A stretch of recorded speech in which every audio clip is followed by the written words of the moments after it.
Just when I thought I got out, they pull me back in.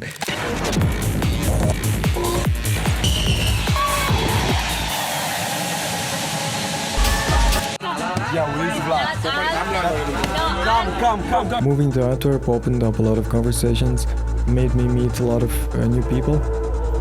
I went to my first queer party in 2017. I was shocked. Holy shit. Everyone from front row till the back of the venue is dancing.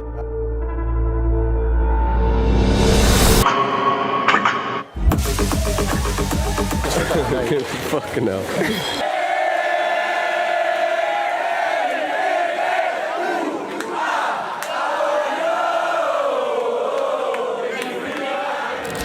It can be sweaty, but not too sweaty. Sweaty optional. All right, Vlad, welcome to the Firestarters Podcast. Thank you so much. Happy to be here. I wanted to open with a question, which is, if you could take a picture of your life right now, what would it look like? Probably me having a cigarette. Something like that. Okay, really nice. So to get started, I kind of wanna take it back and see where Vlad is coming from. Where did it all start for you? It goes back quite far, I guess. I think the first time that I started playing around with cameras was like the old VHS camera of my father, which I started to steal around 11. I still have that camera, by the way. It was still like the Digital 8, I think it's called. It's like pretty big tapes. Okay, it goes Kind of like this. Okay, yeah. Yeah, and I still have that one. It looks great, and it works. So that's how it started. And what did you record with them? So we had with our friends, I don't know, I grew up in Mechelen. And I don't know, only like a couple of friends had a computer back then. Like some friends had a PlayStation, some didn't. So it was always like switching houses where you go. But most of the time we spend outside on bikes, just biking around, hanging. The good old days. Yeah. And then I started to take my camera with me, and we were very big fans of Jackass.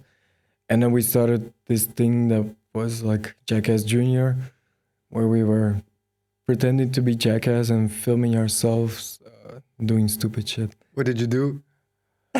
Driving with a bicycle very fast into a garage door and shit, or putting shit on fire, or hurting ourselves on purpose, and then laughing. Do you still have the tapes? I'm looking for them. I have it somewhere like digitized, but yeah. I have like small excerpts, but it's there, and I would love to see it myself. I would love also for you to send them to me, yeah. If you find them. And then I started to make like these little short films, which we edited on Windows Movie Maker, and then it was like filming, spending a lot of time to do that, asking friends to get involved. Everybody like, what the fuck are you doing? No, we got like a vision. And then spending like a whole weekend editing it on Windows Movie Maker, exporting it, burning it onto a DVD, because that was the only way. Yeah. And then showcasing that DVD to our parents. Like that was our audience. So that was your first experience into video making or image making. Yeah. Did photography come before that? No. Okay. That's how it started. Yeah. Did you always have a kind of pull towards videography or photography, or did it just come out of boredom? No, videography, yes, because I was always like a movie fan. When I was a kid, I wanted to be a director or do something with movies. I was obsessed by movies in general, and yeah. That's how it started. Yes. Lovely. And around how long ago is this that you started? Like, how old were you when you started? I was like 11, 12. Okay, and then take us through like what happened next. What happened next is life. Of course, yeah. And then also realizing that the dreams of a little boy growing up in Mechelen might not align with reality, because I grew up poor. And yeah, film school or anything to do with it was like far from from reality or even an opportunity.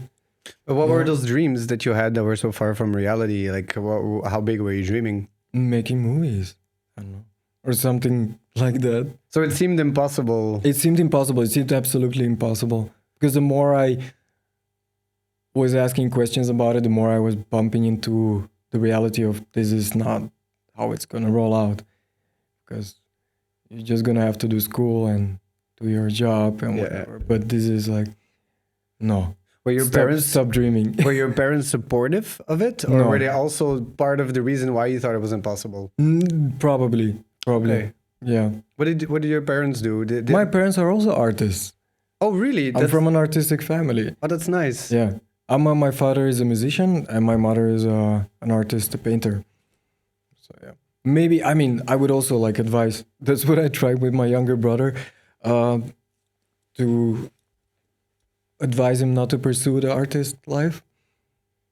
You advise him not to do it. Of course. Why would you? I don't know. Like, if it's his calling, Yes. why not? I mean, you're doing it, so Yeah. it's possible. No. You just have to have the motivation to do it, right? Because I know, but I never had the brains to do anything else.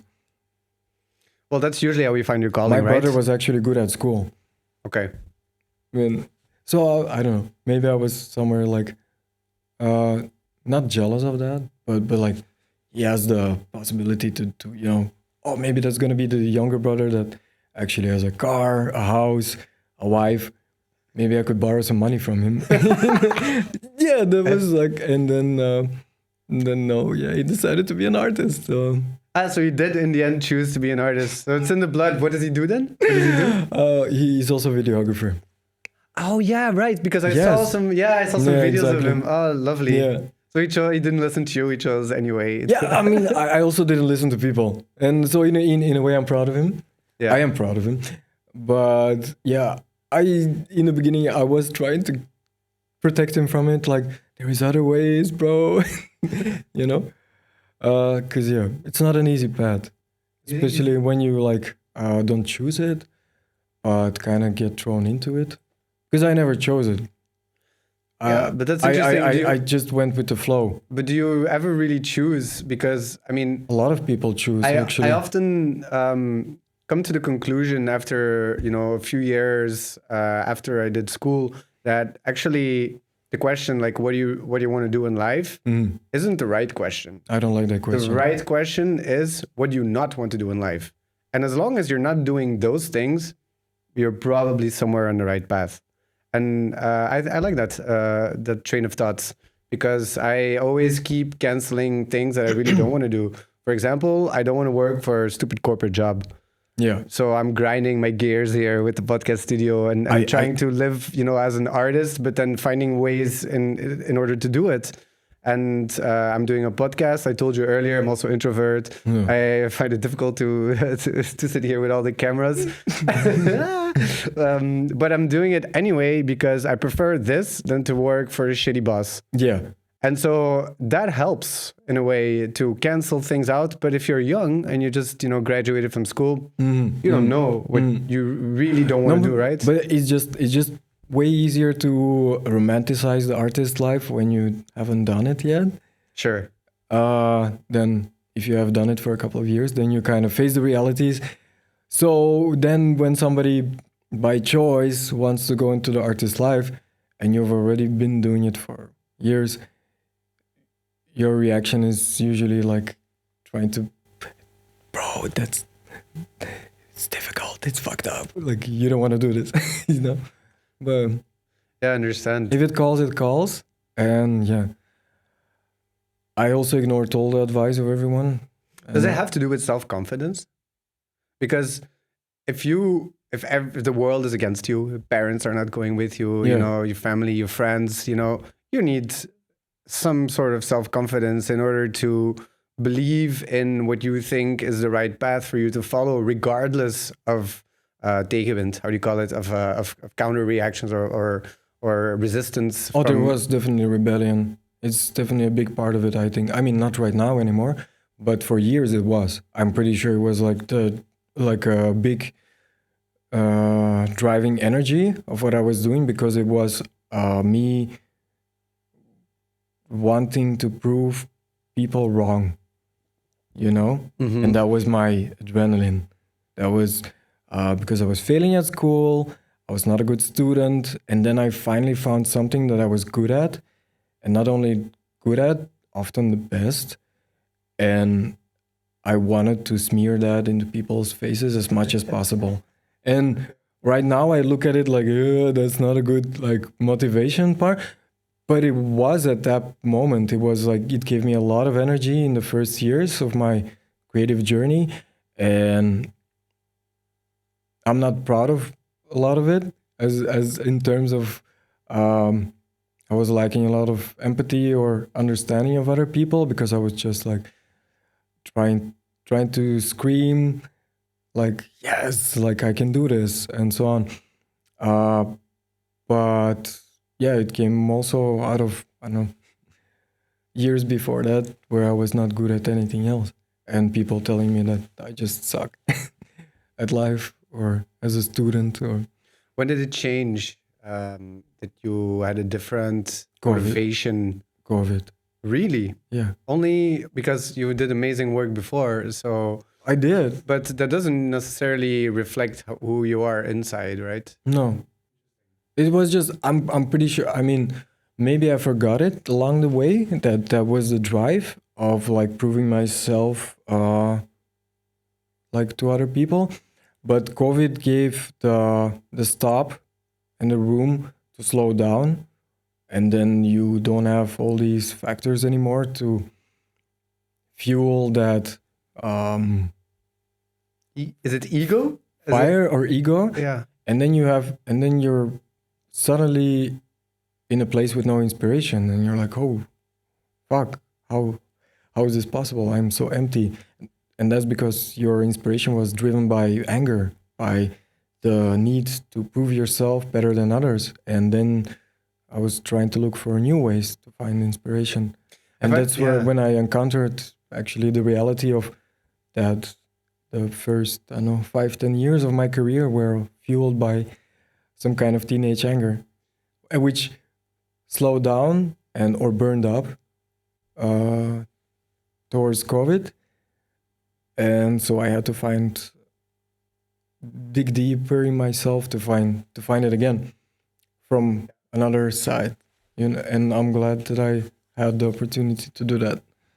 I'm curious to find out if the amount of energy you had from anger was it stronger than the energy you have now, or is it same, or is it now stronger? And what new energy did you find?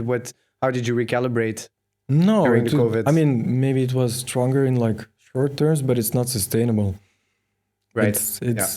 It's powerful. It's a powerful thing, especially when you're a teenager trying to prove everyone that you're better than they think you are. But it's not sustainable. It's not real, in a way. Did you find your identity kind of during the COVID?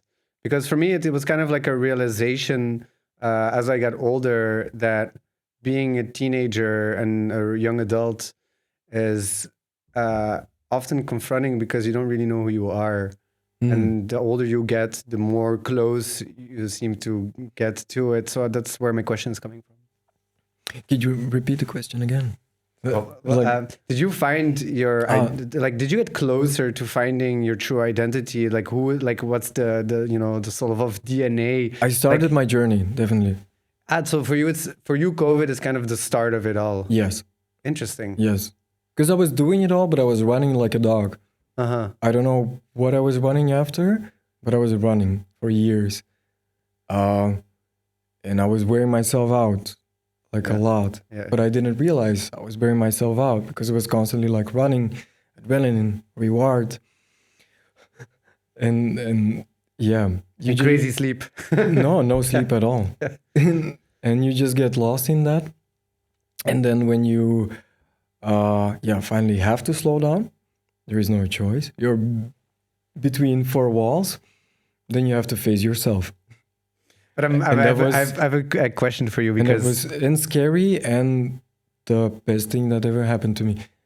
Because, yeah. What I wanted to ask you is, we talked about it a little bit earlier before the podcast, like you don't like silence. And so you say that you met yourself, but have you truly met yourself if you can't enjoy silence? I love silence. It's just I don't like, I don't know. I mean, there is silence. I mean, there is quiet and there is silence. What's the difference for you? I mean, it can be quiet while there's like still some background music playing. Quiet is quiet. No, that for me is quiet. Silence is like the complete absence of everything. Yeah. And then you just get left with like this brain that is overproducing things. but yeah, I'm asking you the difficult questions right away. I'm sorry. It's okay. I'm cool. but I'm talking about the true silence. Yeah. So I'm cool with it. You're cool with it. It's just in the daily routine, I think it can be, I don't know, unnecessary. You know, the where my question is coming from is, and the reason I ask it is because I was very uncomfortable with silence, a few years ago. And suddenly a shift happened in my life, and I don't know how or why, but I was always listening to music in the car. Always, like I would go in the car, put music on, like standard, like as if it's turning on the car, I would turn on the music. It's the same thing. And then one day I forgot to turn on the music, and I was an hour later, and then I thought, oh, I forgot to turn on the music. And then I thought, I can do this. Interesting. And now I make a thing of it. So, and not only in the car, also at home. Some days are just not music days.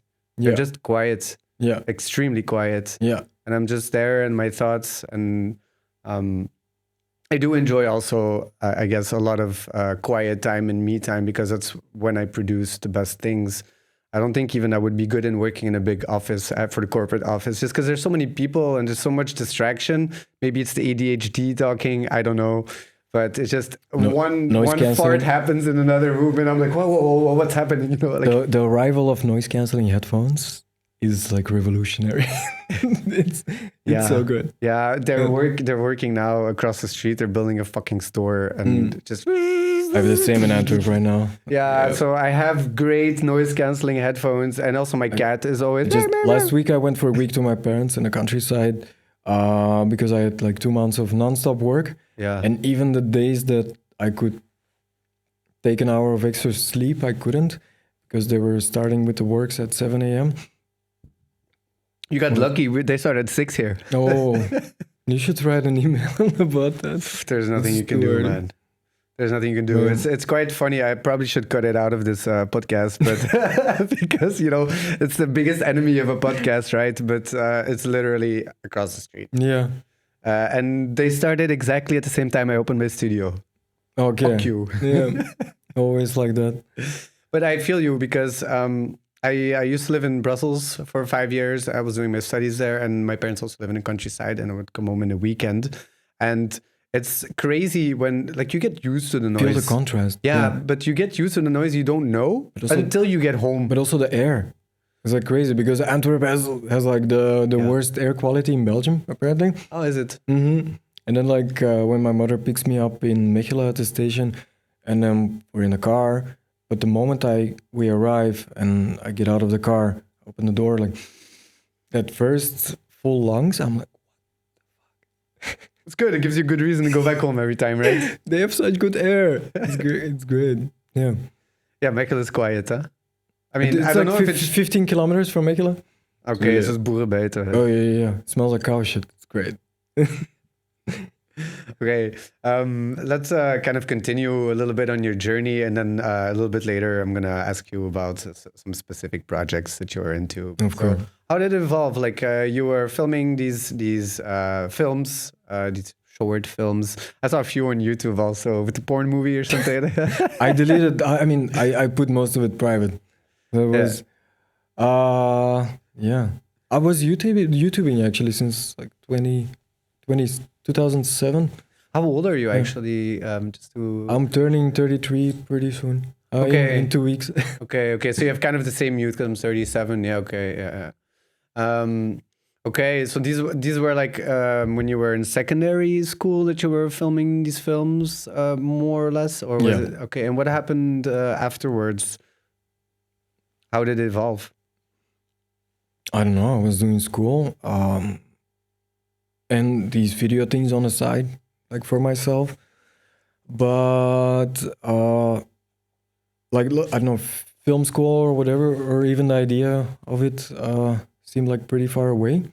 I started to fail school pretty badly because I did like the waterval effect. What do you mean? I know it's called like that apparently.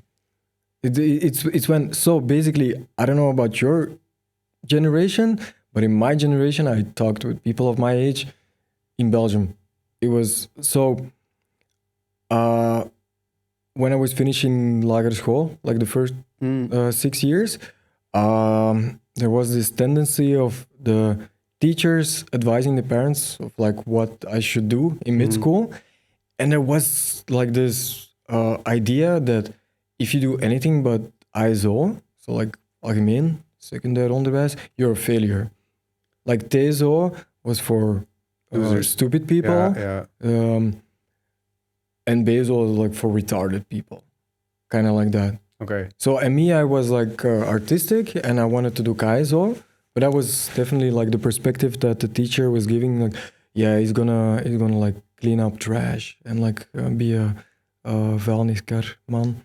Did you get a lot of art in secondary? Because actually during the COVID, we were just talking about it, they decided to even cancel more art courses. So like, did you actually get any art at all? No. But they put me like completely in the wrong direction. And in a way, I'm glad that I did this journey because I know I am where I am because I did what I did. But I think my life could have been completely different if I could have chosen like an art direction from the beginning, which I wanted to do as a 12-year-old kid, because they put me in Latin, Greek, like oof, the hardest one. Yes. Why? That's like people that want to become doctors and stuff. I never wanted to become a doctor. I wanted to draw, to create, to do stuff. So were you like victim of your parents being kind of like a standard format in the sense that like what all parents want? But it was not necessarily my parents even. It was like the teachers telling the parents like, if your kid doesn't do that, he will be a failure in life. But so they were listening more to the teachers than they were listening to you. Yeah. So your parents had different ideas about who they wanted you to become. And then like the waterval effect is basically let you choose like the highest kind of education, and then you keep falling every year. And it was me. And I did all the faculties, all the directions, a lot of classes twice. So yeah. Annoying. Very, because I was just misplaced. And and everybody was blaming me for not being good at it, but I didn't even want to do it. Okay, and so that was secondary, and then you started to make your own choices. What happened then? Yeah, I accidentally got into photography. Accidentally? Yeah, that wasn't the plan at all. Because after, so I had the choice. Yes, I was doing like I did my third twice. It was first economy, which is like ISO, and then like the second time was TSO handel, and then when I got like another notification that I had to do it again over, I had a choice to go lower. Waterval effect. And then I found out that like for photography, I had only like 3 hours of math a week, so I chose that. Oh, so you literally chose it to get the least amount of hours in the shit you didn't like? Yes. Okay. Yeah, that makes sense. Yeah, and then it kind of stuck with me, and it was fun. And then 15 years later, still doing it. But it was not like a choice like, I want to study photography. It was never even, I don't know, kind of never crossed my mind. But it was actually like when I started doing it, felt natural and close to, I don't know, the cinema that I loved. I have a question for you. So I am someone, and I only discovered it much later, like I have, my memory works in images. It does not work in text. Are you also like this? Because Absolutely. so, for example, I can read maps really well. Yeah. For me, it's super easy. I can also remember things. Yeah, Yeah.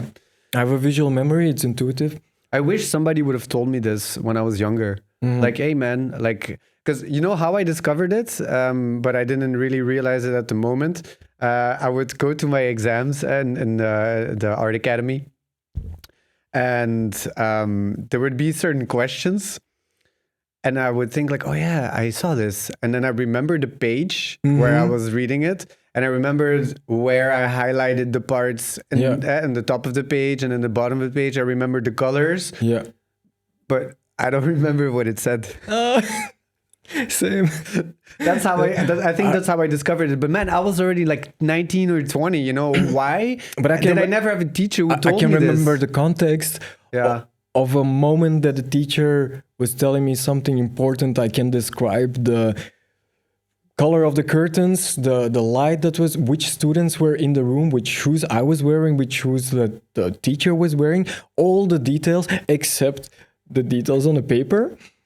Yeah, that's the memory I have. Like I don't choose what I remember, but I remember always all the unnecessary details and the details that were like the great details. You call it unnecessary, but in the end, maybe for the exam it was unnecessary. Yeah. But it can be, it can be proved to be quite necessary in the way you build your life, right? I don't have a good academic memory in academic context that I know. Like, I have a little story for you. I learned to forgive myself also about that. It's like, I'm not stupid. I realized that.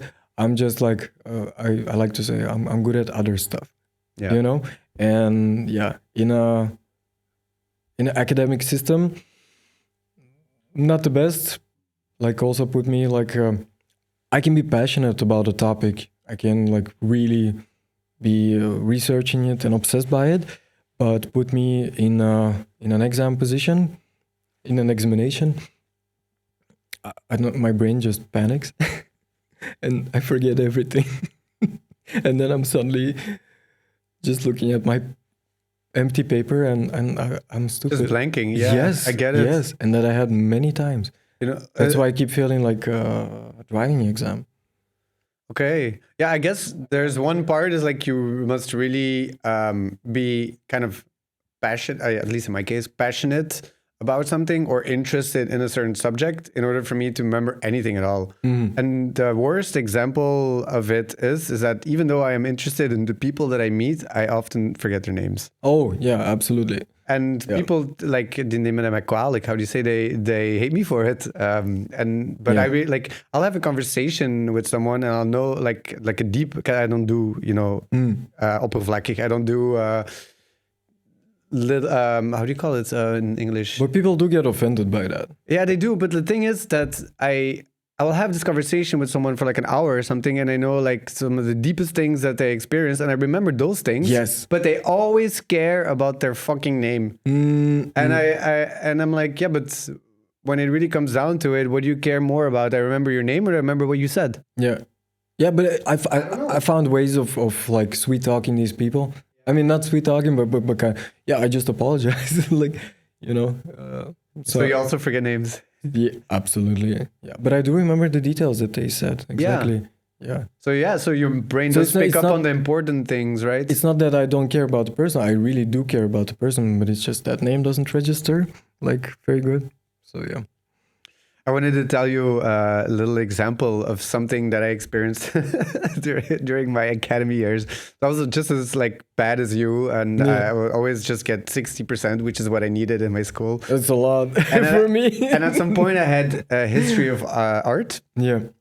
And what did the guy ask us to do? Actually. Yeah, I loved it too. And it was actually really the reason why I did what I did is because it was a really good teacher and it was also really passionate. But he asked us for the exam. It was old school, so we had dias, like diapositive. Okay. And he was just showing paintings, and then like you have to say, okay, which artist is it? What year is it? Which current is it? And then you have to analyze the painting.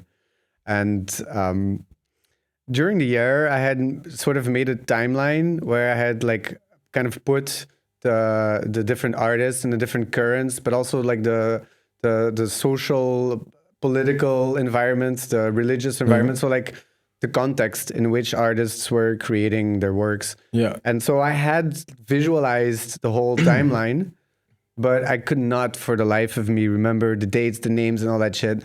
So I went to the exam shaking, because first I also just hate doing these oral exams. They were so confronting because I had to talk, you know, and was just so introvert. But I went into the exam and I asked him, like, can I ask you a question before we start? Okay. And he's like, okay, yeah. And I said, you know, what is it that you actually want us to know, you know, from your course at the end of the year? And before he can answer, I said, I think I have the answer. And then I told him, the way that you formulate or did you made your exam, this is not something I can do. I cannot remember this shit. But what I can tell you is that if you show me this diapositive, I can see which current it is. Then I'd made my timeline. I can tell you how it's related to all the other ones. And I can give you the social, political, and religious context of it. Yeah. So if you're willing to go with me, put on your diapositive and I will tell you. Yeah.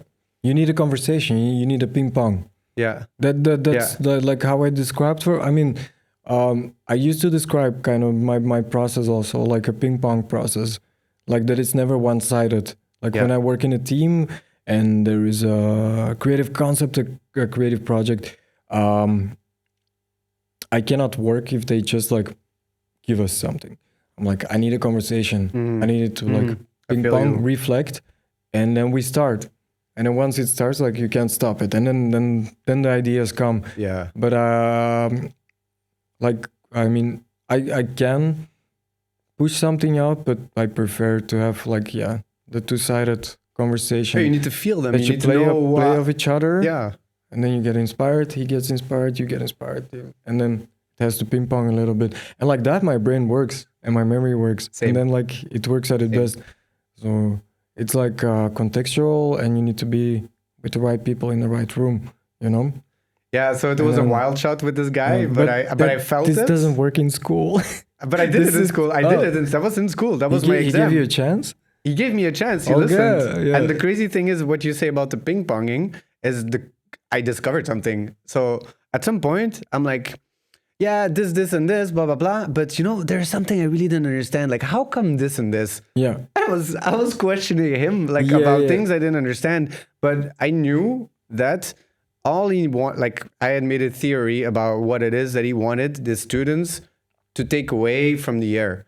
Like, why would you give someone a good grade? Is because he has something to give, and then you take it. Yeah.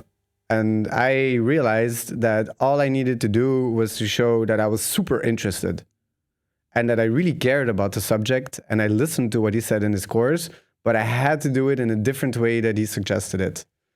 Long story short, I got the best grade ever, and I got like 18 out of 20. And this opened doors for me, man. I tried it also in the next exam, which was history of photography. Okay. And I started asking him questions, and the guy was like, you don't ask me questions. I'm like, but I'm sorry, but like, I'm super curious. Like, how did this happen? Like, I never figured it out. And like, even though he was like giving resistance in the other exams, like I still managed to twist it around because I had found a way. You know, this was my way to not remember shit in the sort of classical sense of the way, but it was a really long shot. That was my main clash. Make or break. With most teachers was the comment was that I ask too many questions. That's so weird for an education system. Now that I reflect on it, it's like, aren't students supposed to ask questions and you're supposed to answer them? Well, if you're a boring teacher, no. Yeah, but I was asking like too many questions, you know? I was always asking the why. Okay, you're making a statement. Why is it like that? Please explain. I need more. And not many teachers like that. Most teachers don't like that. It's one thing to ask questions. Because you start to question their course. Right. But why not? You know? I mean, own it, right? Yeah, exactly. If you're like teaching it, fucking own it, or then tell me the why, or tell me why I shouldn't ask this question. Argument. I love discussions, but discussions are not a place in school. Yeah, but I don't know. I think it it's depends easier on for the them teacher. to take you out of the class. Like, Yeah, but it stop depends on the interrupting. teacher, right? Like if you have kind of this teacher who's got this, often teachers, after they teach a few years, they're safe in the school and they can get fired. Yeah. I know. Maybe you had a lot of those teachers. Probably. And then once in a while, I don't know how many teachers you can remember, but in my career, I have 2 teachers that I remember. Like, no, 3, sorry, 3. Yeah, me too. And those were so exceptional that I remember them. Yeah. All the other ones. Yeah. And so it's more the, how do you say it? The rule that you get a bad teacher than the exception, that you absolutely. get these passionate teachers. And I even remember that some of these really passionate teachers that I had, they were always bashed by the other teachers because they were pushing the boundaries. Yes. And kids love them. You're not supposed to be loved. You're supposed to be feared. Yeah. It's kind of like It's that. weird how the system works. I mean, I've heard that it got a bit better now. I hope so. Since I was in school, I really hope so. I also think that just the education system should change completely with the whole new evolving of everything in our society. But some stories that I tell my parents, like now, I don't know, as adult to adult, they don't even believe half the stories. I'm like, why would I be lying? Like, it really happened. Yeah. Like really, really abusive teachers, and... But at least you got to have these conversations with your parents now, and in retrospect, they understand maybe better the journey you were on. Of course, but they're shocked often. Like, I mean, from their perspective, it was just me being a bad school kid, but there was a lot of nuances, and there was actually also like some bad people on the other side, I definitely believe that. Yeah, but like you say, I also have like 2, 3 teachers that I still remember, and most of them I'm still in contact with. Oh, really? Yeah, because they were actually important to me, like people that see you, people that care about not only like just blabbering the knowledge, but also like, if you need more help, I will help you, and they take the time to do that. And that's like, the sensei kind of vibe. And yeah, you remember these people forever, really. It's like throughout your life, you have some mentors, or people that you can perceive as a mentor, and you will remember them. For sure. Yeah. Can you give an example of, because you were talking to me about a mentor who helped you with some photography gear or something. Can you tell a bit more about this guy? Like in mid-school, I had a mentor, Wim van der Wegen. So he was Shout out. Yeah, shout out. He was a commercial photographer. Yeah. I think he still is. And his way of teaching was nothing I've ever seen before, because he didn't come like as a teacher towards the class, like, hey, I'm a teacher and you have to listen to me. No, he was just like, hey guys, I'm a successful commercial photographer. I'm doing this on the side and I'm going to share some knowledge with you. Hope you pick up something useful from it. Take it or leave it. And we're like 15-year-old kids. We're like, what? This exists? Because there's a problem with like mid-school. It's strangers trying to teach confused, horny 15-year-old teenagers that are battling their hormones, and like not only teaching them stuff, but also like telling them what they have to wear, how they have to wear, and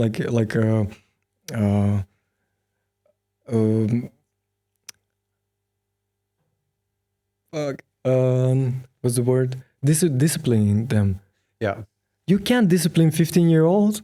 Are you crazy? Especially as a stranger, you have no authority. Yeah. But they try to create that artificial authority, and if that is like your starting point, you lost them in the beginning. You lost them in the beginning. Yeah. But if you come as like, hey guys, I mean, not one of you, but just a guy.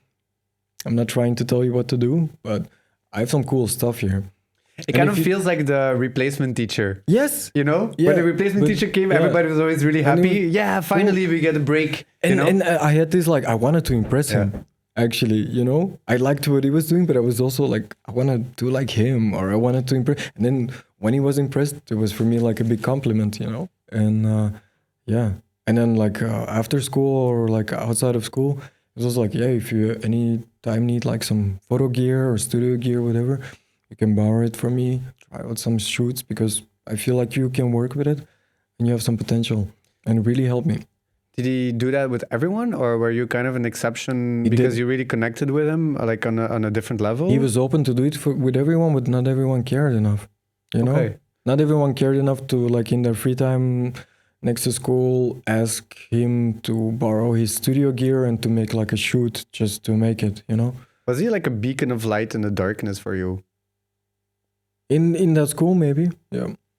Because I mean, not that dramatic. No, it don't have to be that dramatic. But I mean, like, sometimes, you know, when you talk about, you know, this role model or this mentor, it usually, you know, I don't really think I had any, and it really creates like a big hole in which I had to fight my way out. You know, when you don't have it. I don't think, and that's where my question comes from. It's not dramatic. It's just based on my personal experience. I don't think he was even like a role model. Like he was just like somebody that I really respected. I saw that he had success. He was good at what he was doing. He was doing it for years, and I don't know. Because before that, it seemed that like a lot of, I don't know, professionals or even like creative professionals that I've met, I don't know. They were, in a way, maybe like tired of what they were doing, or they were projecting that energy, you know. But he wasn't. It was just like, yeah, I'm doing it. I love it, and he was doing it like so easy, and it was just nice. Like, you can do it this way too, you know. It was cool, and it also opened for me the doors of perception in that you can also do something with photography. You know, like not so that's when like the childhood dream of something cinema got maybe overshadowed by the reality of like, hey, but you have a photo camera and you can do photography, and there is a successful photographer right here and he's making a living of it, and I visited his house and he has like really cool gear, he's making good money. Why not give it a try? You know. So yeah, definitely important. You say you were mentor. You say you were raised in a family which was not wealthy. So was he also helping you with gear at that moment? Yes. That's amazing. And as I understand it, it didn't stop there. There was many more collabs where you actually, you know, got help from other people. How did you manage to find to get yourself in these situations that you can actually use other people's help? Is it just you being the honest kind of likable guy and making easy friendships? Or how did you get to finding these right people to help you on your path? They just popped out of nowhere, and I'm very, very grateful for that. Like, there's multiple people throughout different points in my life. Like, this one helped me with video, this one teach me how to do multicam productions, this one teach me how to do studio lighting, and they just all did it not wanting anything in return, you know. Interesting. I try to do that right now, like not exactly like that, but because I have like a lot of gear, I have like cameras that I don't use, lenses, light, and if there's like student photographers, videographers or whatever in Antwerp, I say like, come take what you need, use it. I don't need anything for it. The only thing I ask is like, show me what you make with it. Yeah. I'm curious. Yeah. But I try to, you know, otherwise it just collects dust. And so are you trying to perpetuate what you received? Of course, because like I was getting it, like not even asking for it. They just, and it really helped me a lot. Yeah.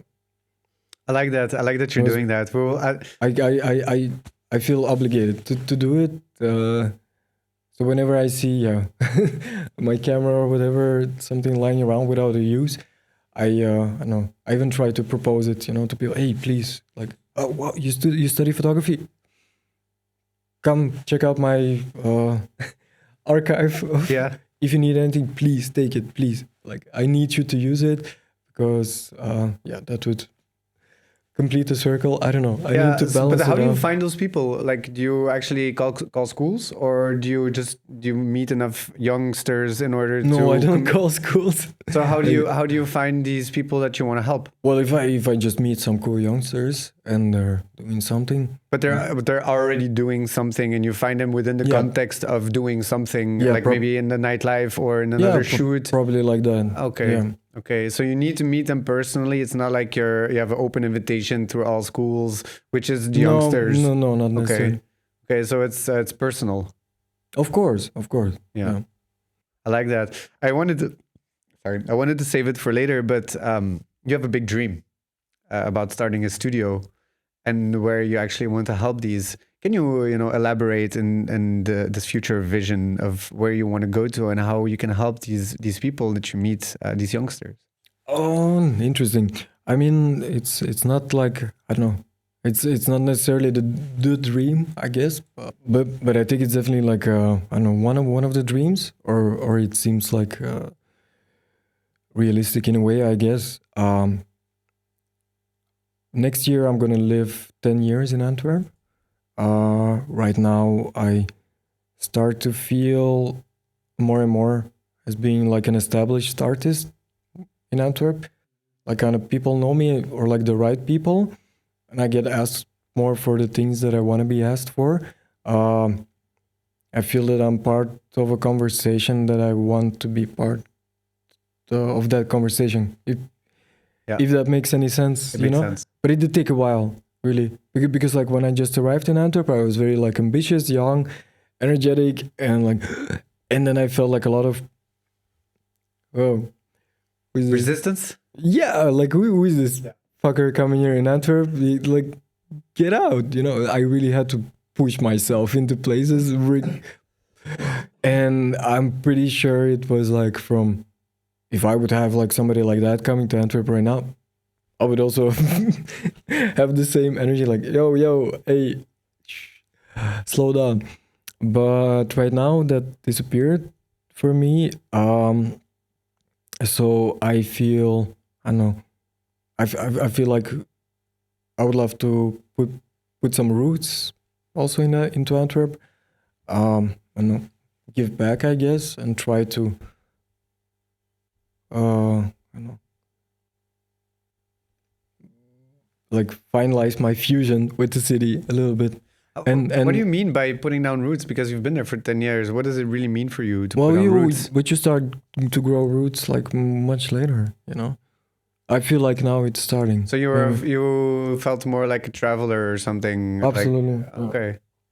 Antwerp is a peculiar breed of people. I know, man. I know. So, but your background, like you always, like you have, because your last name says it all. Like, did you always live here?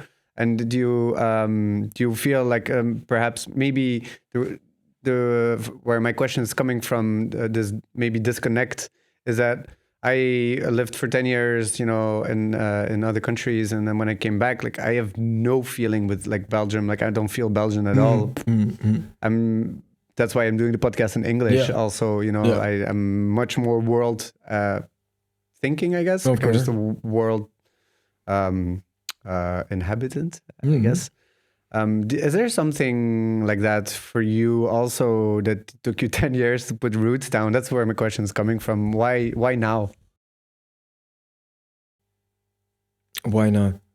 I don't know. Just you get some, I don't know, ancienity credit-ish. I don't know how to call it. Who gives the credits? You or other people? I don't know. There is just like some general perception. I feel like I might be like, I don't know, or like a candidate, or like becoming like one of these like, oh, he's been here always, kind of. I'm not there yet. Would love to. And then like coming back to your question. Yeah. I mean, it's every photographer's dream to have your own studio. I have now like not my own studio, but I have like a collaboration with a studio that I can rent it cheaper. It's also around my corner. I experiment there a lot. But yeah, having like your own building and having the freedom to do whatever you want with it, but also like, again, giving other people the creative space to just come and do things. That's nice. Because often, like I said, like with these mentors and stuff, we don't realize, but there's a lot of spaces where we get opportunities from people that like are not even supposed to give us opportunities, but they just do. I'd love to be one of these people also, you know? If I have like the opportunity to do that, why not? Kind of the circle of life, isn't it? Like you always experience some shit, some fucked up shit, and then you grow through it, and then you're like, whoa, I don't want anyone to have that fucked up shit. Exactly. Let's help them. And there comes a ping pong again. Yeah. Because just like you inviting people for podcasts, like, and receiving that energy and these stories, it's like you've been telling some stories and then you open your own studio and you invite people to tell their stories. You know, it's again an exchange. Yeah. Of course, that's why I ask you the question, because I opened the studio as well, right? Exactly. It's also like, I feel it's a natural part of the evolution, I guess. It is. Like you've been housed here and there, and now you open your own house and house other artists. yeah. It's fun, I think. Do you have any further clear visions about what the studio should look or feel like, and what? I mean, okay, you can have a backdrop, you know, and you know you have the right lighting, but what more? Do you have more? Do you have in your mind? How do you see it? Is there something else? Like, is there maybe like a community grounds, or is there like a place where you know there can be like kind of TED Talks or just gatherings? What is it like? Is it only for photography, or is there what else is playing here in your head? I think it should like really just be like this really strange house that they can host parties and talks and people. Just a space where everything is possible, you know. Is that where you would do Zaika? Oh yeah, absolutely. Why not? Yeah, where you can do like live streams or parties or anything. You know, preferably soundproof. Yeah, yeah, in Antwerp. Yeah, it would be nice so that you can get trouble. Yes. So I just talked about Zaika real quick, but the listener may not know what Zaika is. Do you wanna? Is this your only party concept, or do you have different ones? And But Zaika is like my baby. your baby, okay. Can you tell a bit more about it? Zaika started also during COVID actually. Okay. Yeah. Creative period. Yeah. I mean also like a period of pushing yourself to do something, you know. And we had the luck, like I think the Zaika was one of the first events in that August that the lockdown was lifted in Belgium. So like the first two editions were completely sold out. So, and it was like people aligning outside, which is great. Can you explain the concept and Zaika is very personal for me because I've been parented in a conservative religious Russian family. Is that Orthodox? Yes. Okay. And I grew up in Mechelen, which is like, I don't know, in my experience, a very toxic and conservative city. Racist? Everything. Oh. Okay, I don't know Mechelen, but all the phobias in the world. So I don't know. It doesn't give space for other options or ways of thinking. So like I don't know, moving to Antwerp opened up a lot of conversations, made me meet a lot of new people, and Zaika in a way I don't know, maybe like an overcompensating for these years, but also creating a space and a party that I would like to party in myself, first of all. Can you describe it for like in a myself. few key words? What that is? That feeling that you get when you walk into a Zaika party? I don't like it to be too big. Like for me, the perfect party is like 200-300 people max. I feel you. It can be sweaty, but not too sweaty. Sweaty optional. So like you have a dance floor, but you also have maybe like some chill out. Yeah. Where you can cool down. Yeah. Electro, cool people, everybody dressed like crazy. I don't know, just like maybe like a party that I was imagining how a party would be when I was, I don't know, 13, 14, but never 15 got to years feel old. until Yes, you did it yourself. Exactly. So yeah. You know, it's interesting. I filmed at Zodiac. You know Zodiac in Brussels. And they're quite open-minded. And I did at some point I did the gay night, like it was a gay parade, and I went to film there. And man, like for me, like I went to Berlin also a few times, and they had fuck rooms. Yeah. And they also chill out rooms, and they had. I mean, a straight person who goes to straight parties doesn't get this. No. But I also like, I'm someone who really loves to experience freedom in all its possible ways.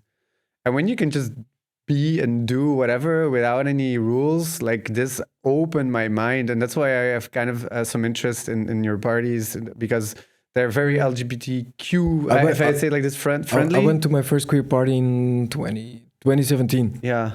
Which is not that long time ago, considering that I was doing nightlife since like 2010, 2011. Oh, wow. We've been at it for a while. Yes. Fuck.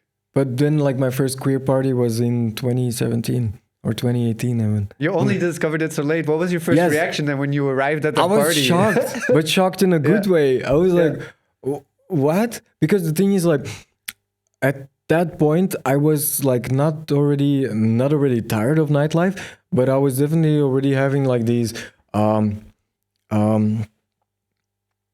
of like it's all kind of the same, and this sucks, and this I've did all the clubs in Belgium and so on. I just have my residency in Fuse in the, but yeah. So I was not getting tired of it, but it was definitely like there was too many patterns, not all of them good. And then I go to my first like queer party, which was Drag Me to Hell in Antwerp. I was shocked, but not shocked like because of the content. I was shocked by like these really basic, banal things, as in like, holy shit, everyone from front row till the back of the venue is dancing. Yeah. There is like Asians, there is black people, there is Latin people, the mix. So all the parties like to promote themselves, or clubs like to promote themselves as like, we're open to everyone. We're so multi-accepting and so on. And every club has an in crowd. Like this is a club with these people going there. This is a club with these people. Like no matter how open they are. But I never seen like a mix like that at a party. And this was like some, I don't know, almost utopian images that I saw. And everyone was dancing. And everybody was dancing the hell out of it. Nobody was filming with phones or whatever. I was like, what? Oh, is this like a shoot of a music video or a little something? It didn't seem real. So that was the shock to me. Like not necessarily that it was like LGBTQ or queer. So this was like an actual party. Yeah. Because I was looking for that actual party by working in nightlife for years, but only like a few parties out of these hundreds and thousands jumped out of it as like, yeah, this is like close to what I fantasized about after, I don't know, like seeing Blade as a kid or whatever, you know? Yeah. But I never seen that rave. And then like when you go to like a first queer party, okay, that's a bit closer to what a party is supposed to be. And everything before this was a lie. that was how it felt like, yeah. And that kind of relit that spark again, like, okay, like nightlife isn't that. I just was not going to the right parties. Yeah, I feel you, man. Like I filmed so many parties as well, and actually, my reflection that I had at Zodiac was one, but another reflection I had was at a hardcore party. So I was working with this guy called Mario. I don't know if you know him, in Antwerp, doing different parties, and he was organizing, starting to bring back hardcore. So I arrive at the scene, and half an hour before, and the first guys are coming in, putting their stuff in the lockers, and they go on a dance floor. There's no one there. It's fucking early, like 11 or whatever, and they go on the dance floor, and there's no buffer in between, like them going to their locker, putting their clothes in, like, they're going full, like naked, like naked top. They go inside and they start dancing. And then You know, I can imagine there's a lot of misconception about the hardcore scene because they're all, shaven heads and they all kind of look the same, and people always think like they cause trouble or whatnot, but they're the nicest people I've ever met. Of course, yeah. And they go in there and they start dancing right away, and this is the only straight scene that I've ever seen where people are so into it, and it's about the dancing. Yes. It's discussable about which dance they're placing, but I don't care. Like, they're moving their body and they don't stop. No. Yeah. Exactly. And this was truly inspirational for me. Yeah. Yeah. Because I myself am not so much of a dancer, I'm more of a talker and a filmer. So I'm always kind of in a completely different sort of position on the dance floor. If you take my camera away and you throw me to a party, I'll go talk to people. I cannot. It's too confronting for me. I can't stand there in the middle of the dance floor. Sometimes I'll do it, but it takes like 5 or 10 minutes. And then I go back in the back and I go smoke a cigarette or I go get a drink. I feel naked at parties without my camera. Me too, man. Me too. Seriously. Yeah, I mean, there is some moments that I can get over that feeling, but most of the time, I need to do something with my hands. Like, and then when I tell my friends, like, yeah, I'm going out like that once in 6 months or something without my camera, and they're, oh, we're coming. Because usually, even like the places that I don't know don't get paid, don't have to take pictures, I always have a small camera with me. Just like I can't carry on a conversation anymore or whatever. Like, can I take a picture of you? It's a good filler. I mean, at least for me. Yeah, it's interesting. It's interesting because it's my way of communicating. Yeah, but it's also your way of placing yourself in the world. And yes. I noticed that I used to think of myself as maybe an awkward someone who would find it difficult to start conversations or connect with people. And then my aha moment came when I went to parties and I thought like, oh, I could actually do something here. I could film or take pictures. I don't know what, but I want to be creative in it. Yeah. And I started doing it. And then I never went to parties anymore without it because I was at work. Mm-hmm. And only like, I think for me, COVID was when I stopped the nightlife. Yeah. It was done because, it was done. Yeah.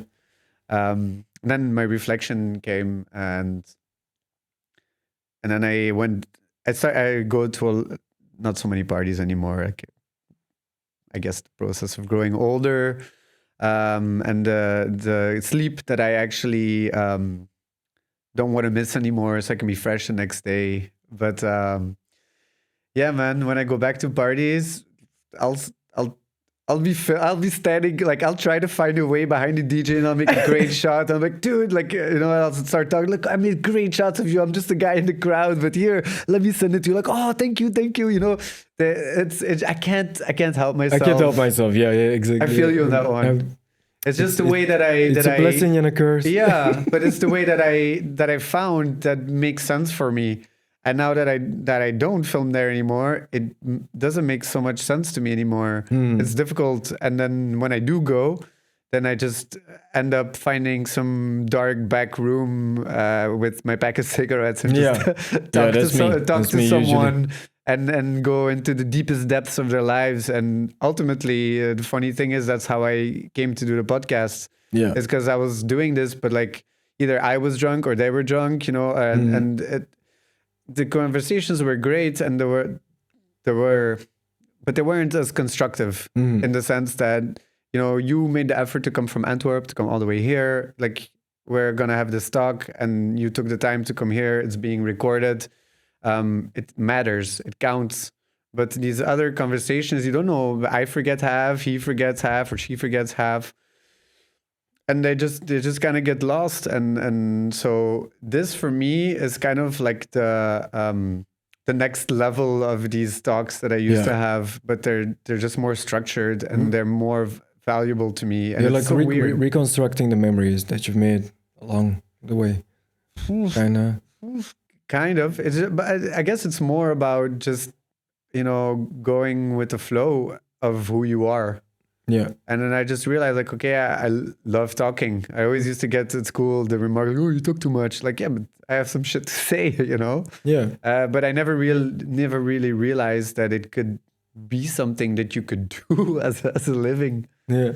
And so, funny backstory, but that's how I got to doing podcasts. I loved the talking more than the dancing. Good. No, I feel you. So, we didn't talk about it yet, but you have a lot of amazing projects with amazing artists, and one of them invited you to tour the world. Can you tell us a little bit more about it? We have at the same time the images on the background in low resolution downloaded from YouTube. But so yeah, feel free to take us with you. Like, what is it like touring the world with a really famous artist? How did that go? It's crazy. I mean, to say the least. I don't know. The thing is, actually, in the beginning of 2023, let's say, I was at a point in my career that I quit nightlife multiple times. Oh, you did? Or I tried to quit, at least. But it always lured me back in. Yeah, it's like that where Silvio Dante from The Sopranos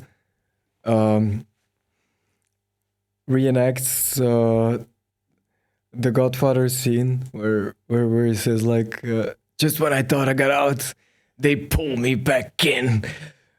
And that's the story of my life, basically. Like, I know, I've been doing it, but I've been running away from it also often, or trying. I don't know. You just get tired. What are you running away from? I don't know. You get exhausted. You get overwhelmed. You think, like, I need to quit, and then. Is it too many, like, prickles? I don't know how to say 100%. Because 100%. I also am really sensitive to when I have too much, I need downtime, and you don't get downtime when you're on tour, right? No. So how do you handle that? Well, this was before the tour, and then I quit. I was actually working as a cook in a kitchen in a restaurant. Oh, that's what you chose to do, and yes, that's my as your escape. That's my alternative career also. Right, I remember you telling me you were a foodie. If people ask me, like, what would I do besides this if I would do anything else? Yeah, it's cooking. I can die in the kitchen. I'll go with that. Yeah, that's nice. You always have a backup then. Yeah, I know. People will always eat, right? It's the same masochism as nightlife, I guess. It's like infinitely long hours, sweat, adrenaline, pushing yourself to the limit, but I don't know. Different but the same. I think the feelings are often the same, but it's just a different context. Yeah. So that's why maybe it clicked and it worked, because it was like my friends and also my parents, like, oh, but you were looking for peace after nightlife. You're working in a kitchen, 16-hour shifts. How's that peaceful?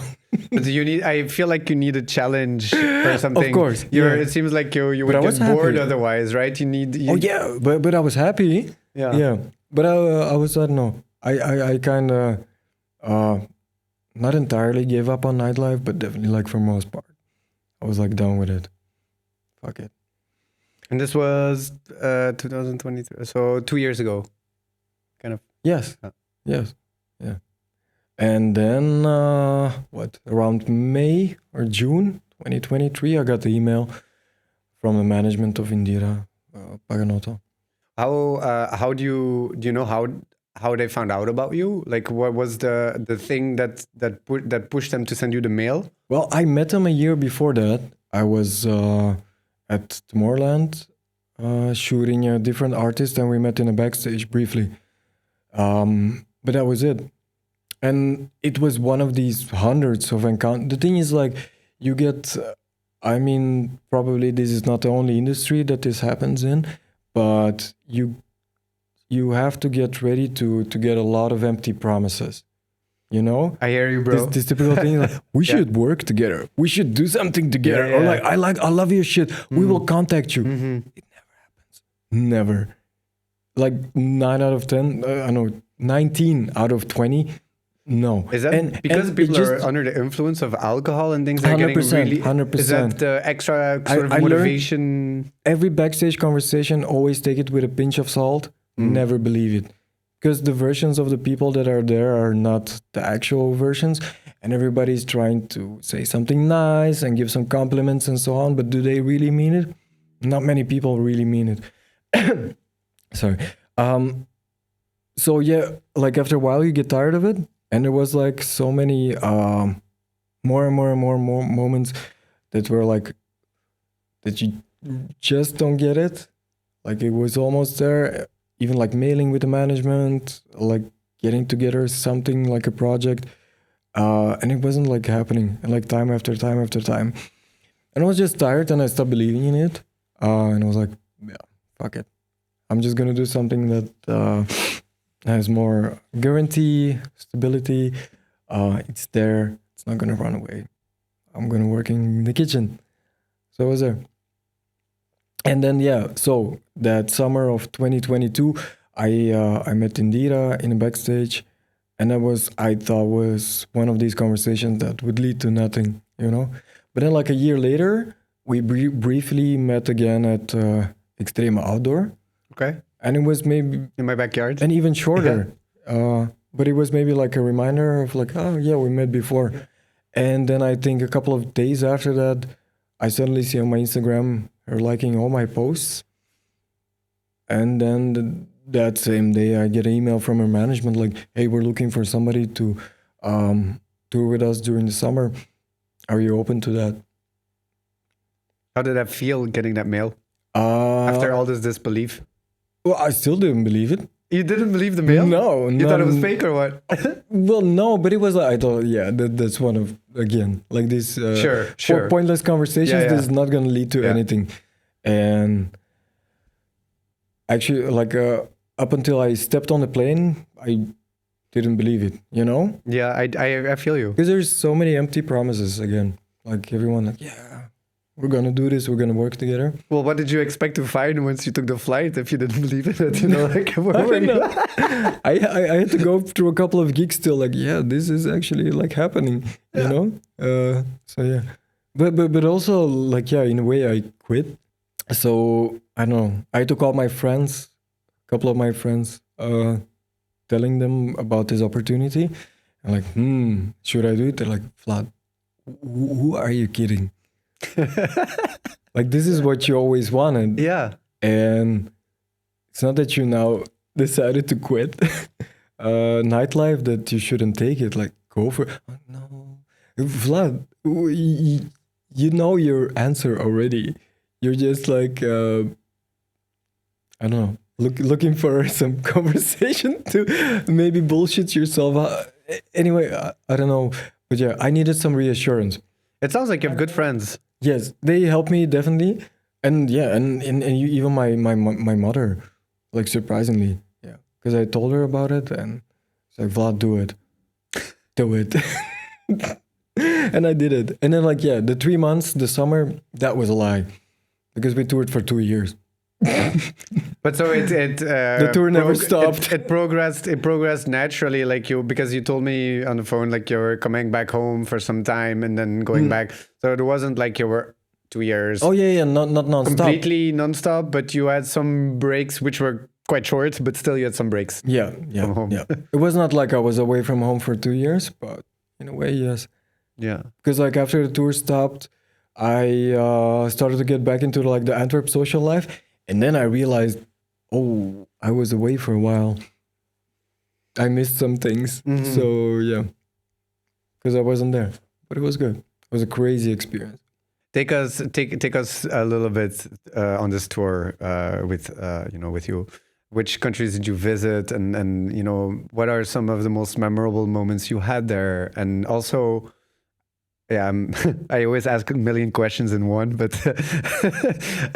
like also I'm quite interested myself in gear-wise, how you prepared for this, because you want to pack light, but you know, camera work wants you to have more than less. So it's a battle with your bags. It's a battle with time. It's a battle with sleep. Maybe a battle with confidence if you've never done it. Take us through this tour. What are the most memorable moments? Oh, everything was scary as fuck. Because at the moment that I started the tour, I was broke as fuck, which you don't want to tell your client. No, because that would seem lame and unprofessional. Yeah, it seems as if you're not adequate for the job, right? Exactly.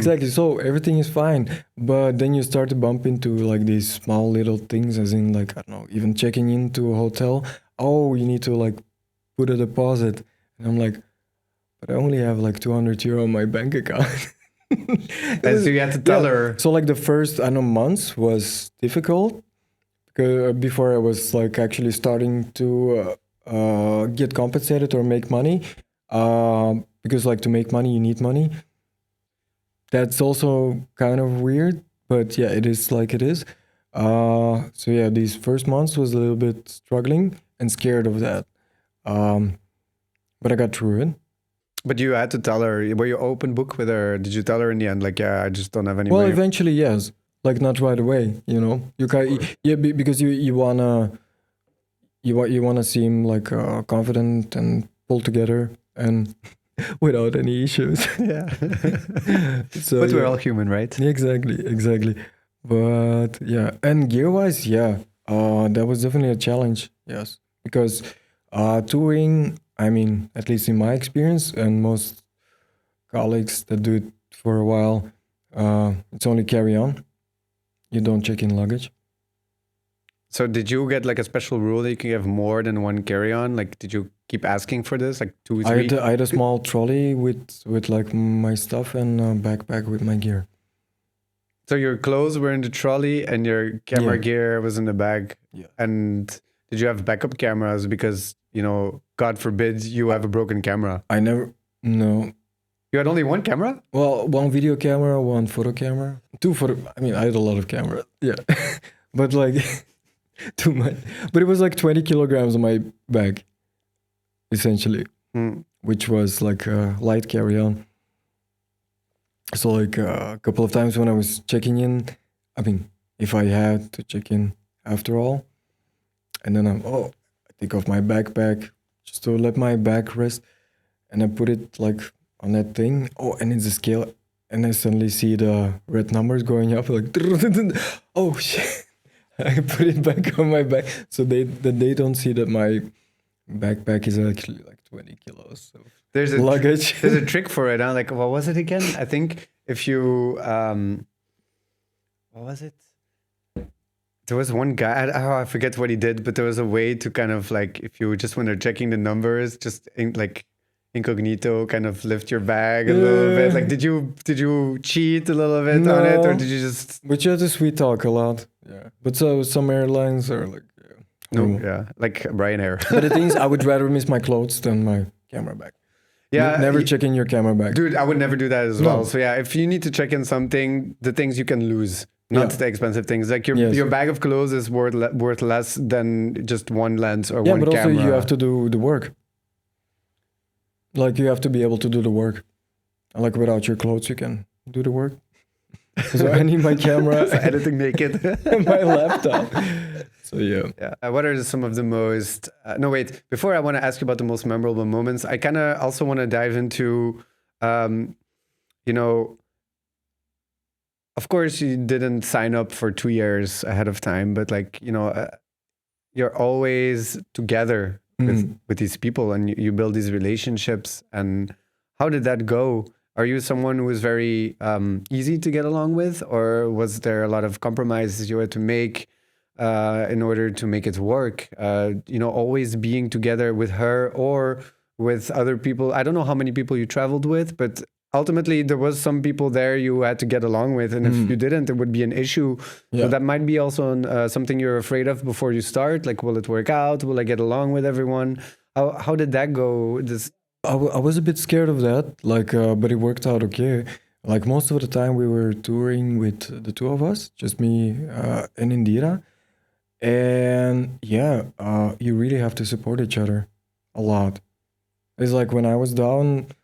she helped me out when she was down. I helped her out, and it's like it did take quite some energy, but like it paid off, in the end. Because like sometimes you have like these schedules of like a 4-gig weekend in 4 different countries, and it seems easy, but yeah, you have one delay in one airport, and there it goes. It's like a domino effect.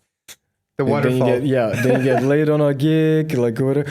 And the worst gigs are the ones where you play up until like the closing set until the morning, and then you have to take a morning flight. The worst gigs are the ones where you have to go from the airport straight to the gig without like having any time to decompress or like shower or whatever. Because like from traveling, you get like this nasty travel sweats. And then, but I don't know. It's all like superficial problems, I think, in the end. I mean, did you guys like end up becoming friends? Yeah, of course. I mean, you have to. Because in a way, I was spending more time with her than with like my family or my best friends. So that's why I'm asking you about this relationship, because it like for me it's the foundation of anything for it to work. Yeah. But I also really enjoy the idea of making friends at work. Because if you go back to what I said earlier, like the corporate job, you all work in your cubicles, like it's kind of like your neighbors. Like you have them, but you don't know who they are. Yeah. What the fuck? Like that's not the kind of life that I want to live. I want to be close to the people that I know, that I give my time to. No, this is, I mean, when touring, you're putting everyone in a very fragile, uncomfortable situation. So you will see each other at your best and at your worst. But she was ready for that when you started the tour? Did she have experience with another videographer before, or was this also new for her? She had experience touring, but I think I joined in when it started to get really intense. Okay. Like the schedules and stuff. And I'm very happy that I got the opportunity at this age, actually, and not like 5 years before. Because I'm pretty sure if I had it 5 years before, I would not be able to do it for 2 years. Just not mature enough. It has to do with your intrinsic motivation also, of trying to prove everyone wrong, and now you're a different Vlad. You're someone who has experience. But I think I would party myself out, burn myself out somehow. You would party harder and work less. Yes. Yeah, it's a loop. This I took this is a marathon, not a sprint. I was looking more at the bigger picture. Yeah. So because 2 years is a long time. I think you saved your health by doing that or thinking absolutely, that. Absolutely. Wow. So I'm glad that I mean, it was the right moment, really perfect timing for it. Although I would wish that such an opportunity came earlier. I'm pretty sure if it came earlier, I would not handle it as well as I did right now. Maybe that's why it came at the time. So that's why. I'm glad, life in that way, yes, I'm glad that it came at this moment. Yeah, 100%. Because because I've never been on tour, I don't know what is maybe the best question to ask, but is there something you want to share about this tour life that really give you an insight into maybe yourself or in the nightlife, or about being famous? Like, is there something that you want to share with us that we don't know as an audience because we haven't experienced it? I learned naps are the secret to life. Right, you did tell me about it, because I'm a really bad sleeper and I can't turn off. But you told me you learned how to do this? I don't know how. Yeah. Well, I guess exhaustion pushes you to do it. Yeah, because I wasn't... before this tour, I was not able to sleep on planes. I was not able to nap. Now, on commando? Not necessarily on command, but I mean, sometimes it's not like a deep sleep or something. No, sure. But I have some disposition and closing my eyes and getting my mind into a state where I kind of doze off, and that definitely, at least my body is resting. Maybe not my brain necessarily, but yeah, I mastered naps, which are life-saving on tour. Every 15 minutes count. I believe you. And an hour is sacred. So then, like, when you meet like other colleagues in another country, most of the conversations are always like, so how much sleep did you have? Like an hour? No, like 2 hours. That's so much. Like me, 45 minutes. Oh, so everybody's bragging About sleep. about the least sleep you got. Yeah. The kind of cooler you are in the tour life. Would you ever go back on tour? Is this did you like it enough to do it again, or was it for you an experience that you take, put in your pocket, and move on? Depends on the artist, but in general, I think that I'm okay with touring with DJs, but what I would really love to do is touring with a band. Oh, and is there a specific kind of music you have in mind when we're talking about a band? Because then you're switching maybe from electronic. There's some people who mix electronic music with live performances, but for me, it's also like subjective. It's also like not necessarily about the music. Also, when I was traveling with Indira, it was like not about the music. Also, in terms of how I was making the vlogs and stuff, I mean, I knew her music, but it was like context. I was looking at other kind of factors of it. And as interesting as this was, I was imagining like, wow, you have now here the dynamic of her and the audience, or like her and her manager and me. And I was putting that in, capturing that. But imagine you have like a band of 5 and you have 5 different personalities and they struggle with the interrelationships there. There's fights there. There's golden nuggets in drama that you can capture. And if you can like stay chill and neutral throughout that and capture that story, that's even more interesting. There's so much more. There's more dynamic. Super more. Like it's about that, because there is a lot, the stakes are high with touring. And I think with bands, it's even higher. Because it depends on a like symbiosis of like 5 people, for example, which is an even higher stake. And that I would love to capture. And also, like, if a band does a tour, it's usually like this, I don't know, 1 month or 2 months North America tour and whatever. And then I would love to do something like that and make like this kind of mini documentary about it, let's say. Yeah. So you do that storytelling as well, eh? Yes, that I would like. I just feel like that's why I say, depending on the artist, maybe I would do another tour with a DJ. But I want a profile where I can, I know, find angles and tell something really, I know, that triggers me enough. I feel that with a band, I could surprise myself, which is interesting. If you want to do a shout out for a band, now is the time. My friends are telling me, like, Vlad, aim high. Like, go send an email to Youngblood or whatever, which would be crazy. But you've had crazy experiences before, so who knows, you know? Shoot for the stars and you might reach the moon. Because I love rock stars. I mean, they're dysfunctional and very hard to work with, but they're interesting as fuck. Never a dull day. So. I wanted to ask you one more question about this, which is the whole thing about, I don't know how many followers, which is kind of the metric I'm using, Indira has, but I think it's in the millions. How does it feel to tour with someone who has where everyone is starstruck and you're just like the shadower? How did you fit into that world? How did it feel, or how? Yeah, can you tell us about this? Pretty okay, I guess. Didn't bother you because you were maybe used to it, filming? Didn't bother me at all, but which she appreciated a lot also. I think one of the first more, I guess, intimate or personal conversations that we had, but it was, I think, like one of the first 5 gigs, I think. And it was an Ibiza gig.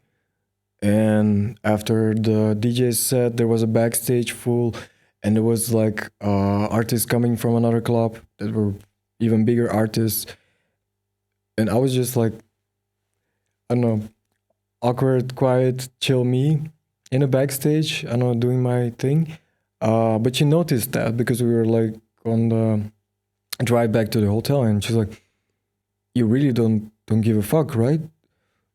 I'm like, what do you mean? She's like, with all these like famous motherfuckers. I'm like, what famous motherfucker? She's like, yeah, nice. Like, yeah. I mean, that it doesn't matter. I mean, I need to get to know you, I guess, to I don't know, appreciate you. But yeah, which is normal for any kind of relationship you have, right? I don't get a faster heartbeat just by default, just because a person is famous, you know. I'll just like ask like, yeah, can you please like not sit on my spot, or like get away from my backpack from the camera, please, thank you. Who are you? Oh, sorry, Vlad, don't talk like that. That is okay. But yeah, I don't know. It's just another person in the backstage. You know, we were talking about this on our little break about my first experience when I went to film at Voltage. And I told you this experience that I had, that the guy was coming from the stage and I gave him my camera and I said, please hold this, I'm tying my shoe. And I took it back and I walked off.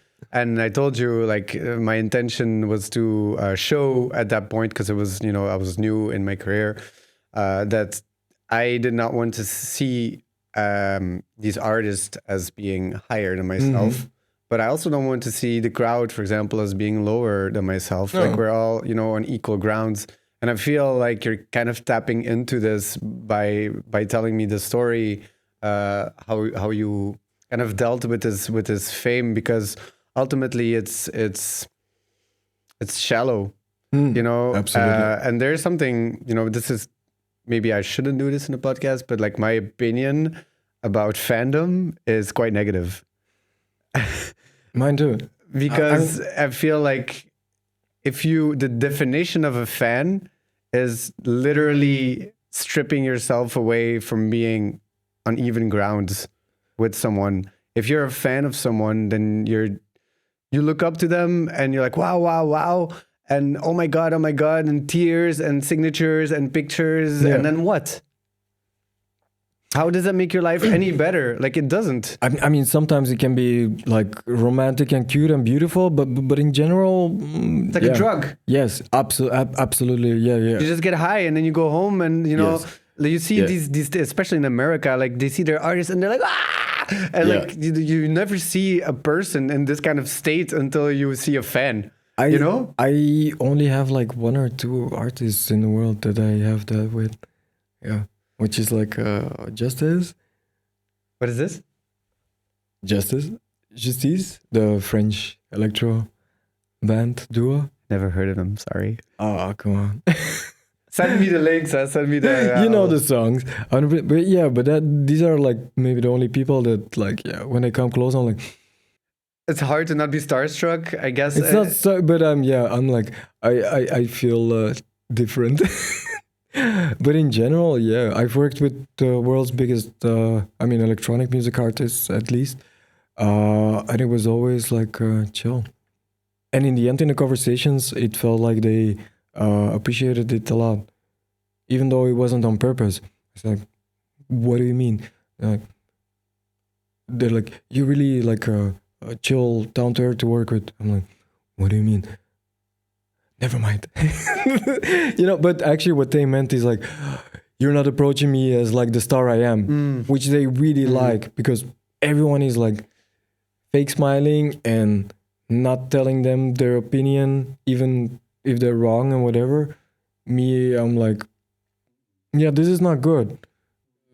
And then I just argument, because like, we're doing a project, you know, and I don't give a fuck who you are. This is bigger than us. Yeah. But most of people, because somebody's famous, they will like change their opinion or even try to adjust to them. And they notice that right away. They know. And they're so tired of people trying to match their opinion. They want to hear an actual second opinion, you know? Yeah, I was at Tomorrowland conferences this year, and I saw two people that I really wanted to see. I saw Sadhguru, and I saw, who I have the book from, Diary of a CEO. I saw Steven, and because, and when I just started working in a nightlife, at first I didn't have any gigs. So I would always try to wait until people got from the stage and then, in the back room. And then at some point they would come out and I would just be like waiting, like, Yeah. I'm going to get you. I'm going to talk to you, Yeah. And I did that and it worked. And I told them about what I was doing. And that's how I kind of ultimately, use it as a trampoline, to get the gigs. And Steven came from the stage. And of course, I was waiting there and I was ready to talk to him. And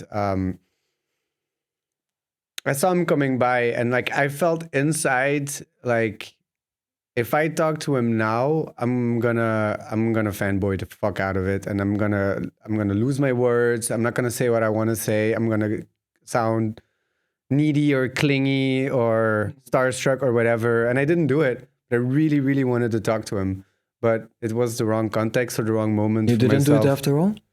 Sorry? You didn't do it after all? Or? I didn't do it. I was standing there. I saw him and he was walking past to the door and I missed my opportunity. I could have yelled, I could have said, "Hey, Steven, come talk to me." Yeah. But I didn't do it because I didn't feel it. Yeah. It didn't feel like I'd be that guy, There's maybe something else that I learned along the way, which is something you also told me. Like you meet these people, but only years later they can't. Like you see them again or whatever, and then you have to talk and you're in the right context. Yeah. I could not be in worse context than to scream for Steven with my hand while he's trying to walk off stage after his talk. Like it. But if it wasn't then it wasn't. Yeah, it's good. Yeah, I've had that also. With some artists where like. I can't push it right now. Like, this is not how I want to meet each other. But then, I don't know, years later or even months later, whatever. And then you're suddenly, I don't know, peeing next to each other or whatever. Yeah. Or like you're the two last ones in the backstage or whatever. And, hey, do you have a cigarette? Sure. And then it's just like human to human. You're also tired. Yeah, I'm also tired. You also got a plane tomorrow morning? Yeah, also got a plane tomorrow. Fuck this, right? Yeah. But can't complain, right? Can't complain. And then the conversation starts, and right? We're both in this shit together. And it's these moments you really remember and they also remember. Yeah. Because you had like a human to human connection instead of like fan to star connection. Yeah, but you say something key and it is we're in this moment together. Yeah. And I think that is exactly what I was searching that I didn't find before. Like I wasn't in this moment together with him. Yeah. We were as an audience together. Yeah. But we weren't in this moment together. I was just an outsider calling in, and this doesn't work. You can't always You need to put yourself, if you really want it, in my head, you have to put yourself in the situation that you are in. Sorry to interrupt you. Oh, go on. But like you said, the key thing, like you feel like you're in it together. Then you can just finally, talk on the same level.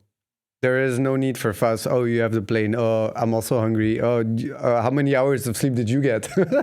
Oh, I get so many, Yes. So yeah, that's something that I intrinsically know, and that's why I didn't do it. But yeah, I would love to talk to him, and I feel you will. It's the same thing with Amélie Lens. So I met her in Club Vaag, right as she was starting to get popular. She already had one bodyguard with her who tried to push me away, but she's like, no, it's cool. I can talk to him. So I talked to her for a bit, and I was still in graphic design, and I really wanted to work with her, and I had made like a concept, like a lens is more. Yeah. And like business cards, and I made a logo, and and I really, really wanted to work with her, but it never happened. And then at some point, I didn't give up, but I said, if it comes, it will come. Yeah. And exactly. I am still convinced that this moment will come, even though it's been a minute. It's been 5 years or something since I tried that. Yeah. And whenever I go, and I sometimes, like, I think I filmed maybe 2 or 3 times when she was playing a gig, and she would recognize me vaguely, but she still knows who I am. This is just a funny example of like trying, you want to also film, like you like certain artists for whatever reason, or you like their music, or you just want to work together with them, and it just, you can't push it, man. No, You can't push it. It just, like, there's some, you have to, yeah. My realization was like, you better put more work into putting yourself in the right places or positions, so you can have that real talk instead of being a fanboy. And this was really important to me. What's important is like work the work, keep working the work. Like no matter like if the opportunities that you want to happen don't necessarily happen. Like keep sharpening your knife. You know, it's like I have friends DJs that, I mean, maybe not right now, but let's say a couple of years ago, and then we have the voice messages or like the calls and the conversations, and then they're like, I'm not getting enough gigs, I'm not getting booked enough, and so on. I have like an empty month. What the fuck? My career is failing. I'm like, it's not failing. Like, it's a marathon, not a sprint. And I'm like, what's stopping you from becoming a better DJ? They're like, what do you mean? I'm like, well, like, get money together or rent like decks and play. Keep on playing, because like the next gig that you will get booked, if you played in between before that, it won't make you a worse DJ, you know? Keep on polishing your craft always, even if you don't get booked, because you will be more ready and better when you do get booked. I think it's a lesson in patience, isn't it? Because they think like, oh, I'm not getting booked. Now I don't do anything. I'm just gonna be sad that I don't get booked.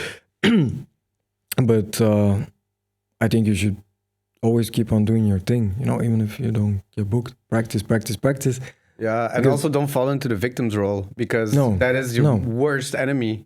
But then when you finally get booked, you will be more ready than ever. You'll be more sharp than ever. Your transitions will be better and so on. Like, keep on playing, work the work, you know. That's what I thought as well. Yeah. And so there, you do it for yourself. Yeah. And again, even if it's like not paid and so on, that period, you can use that period in becoming the better artist that you were a month ago. You have that in your hands. Absolutely. Yeah. And I as a photographer, as a DJ, as a podcaster, as a musician, sharpen that knife non-stop. That knife has to be used. Don't let it rust. The bigger idea about entrepreneurship, at least what I learned, because I study a lot of successful entrepreneurs to understand like what it is that I need to do. And it's so simple, but the one thing is never give up. Yeah. Oh, never stubborn. give up. Always keep going. And like I talked about, patience earlier. And it's just like you have all this shit that you go through and these ups and downs. But the ones who ultimately make it are the ones who just never give up. And it, like, I even read it somewhere that when you hire people in your team, you don't look for the most creative or the most passionate one. You really look at the one who was dedicated and who always shows up and who was like a good person and who was reliable. And this is who I really try to be. And it's so hard sometimes to stand in the face of failure. And we also I talked to you about earlier, like, is it about self-confidence? Yeah, I think somewhere it is. Like, you need to believe through all of that crap that you can do it. If there's one thing that was definitely always present throughout my work, my career, whatever, is that, yeah, I never entirely quit or gave up. That's nice to hear. Stubborn. Yeah. I did quit a couple, or I tried to, but I knew that I didn't entirely. Yeah. And even like my bookkeeper, like some advisors and so on, it's like, yeah, there's people that close their business. I've lost so many colleagues during COVID, as in like closing their businesses and so on. You mean other entrepreneurs or yes. other self-standing freelancers? Yeah, other freelancers. Yeah, and like not only photographers, like everyone. You just keep on doing it, even if it like seems counterintuitive sometimes, often, You know, more than often. but what if like, do you have like a time that you would like stick to it? For example, I've been doing this for 7, 8 years, but if I do it for 15 years and there's no success, like that's where I cap it. Then I'm doing something else. But what is the definition of success? It's personal to each and every one of us. Exactly. Also, If you're asking me what my definition of success is, I would have to think about it for a minute here. But I think that I'm already successful in many ways. But I don't want to say this on camera. okay, no problem. I don't. No, but that's what I said. I think that the thing we talked about earlier, which is like we're artists at heart, and the numbers don't interest me, the money doesn't interest me. Yeah. And in consequence, it also reflects in my numbers. So if you look at my numbers, I am not successful. But if you, Same, but I am successful in what I do because I manage to already. I think you're the 16th person who trusts me enough to come here and talk to me for 2 hours. Yeah. This for me is great success. Yeah. You keep on finding spark. Yeah. Yeah. I like that you use Spark because of Firestarters, but Well, I love it. it's something, you know. I mean, it might you might dissect it more, analyze it more, and I don't know, come up with words and terminology like an addiction or whatever in the fuck.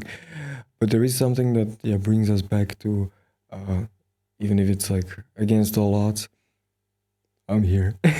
Yeah. So yeah. Ja, mij kunnen ze niet klein krijgen. I don't know how to say it in English, but I have this fighter mentality. Like Onkruid vergaat niet. Voilà. I want a tattoo of that. I love it. You should do it. You should do it. Yeah. I'm like, even at my lowest, I'm like, I don't die somehow. And then, I don't know, somebody one day said it to me, like, onkruid vergaat niet. I'm like, that I resonate so much with that. Yeah, so man, I feel you. I don't know. And I'm not planning to go anywhere. I wanted to ask you about your highest highs and your lowest lows because I don't know where I read it, but I was connecting with you on that area. Maybe it has to do with ADHD or when I feel the lows, I really feel the lows, and when I feel the highs, I really feel the highs, and it's like maybe I'm kind of striving to find a more middle ground. I don't know if that's realistic with who I am. Yeah, but I felt connected with you in that way because I really feel it too, and you know, you have.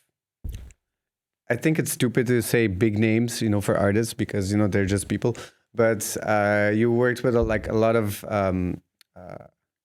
high caliber artists, and yet you still feel the lows and the highs. And so it's really interesting that it's not like you've made it, like you're making it every single day. Yeah.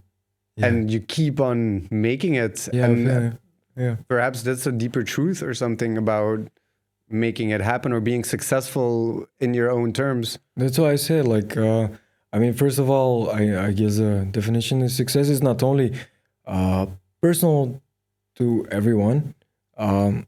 It changes along the way. It changes along your journey, your context of life. I don't know. Yeah. So for me, for example, now the financial part has become the most important part, even though that I don't do it for that. Yeah. But it's just like, okay, my definition of success means I have to become financially independent. Yeah. Which means that ultimately I could quit at some point before I have to retire. That's success for me. Yeah. Quitting before I have to retire. Yeah. And I don't have to count on the government to pay me when I'm old.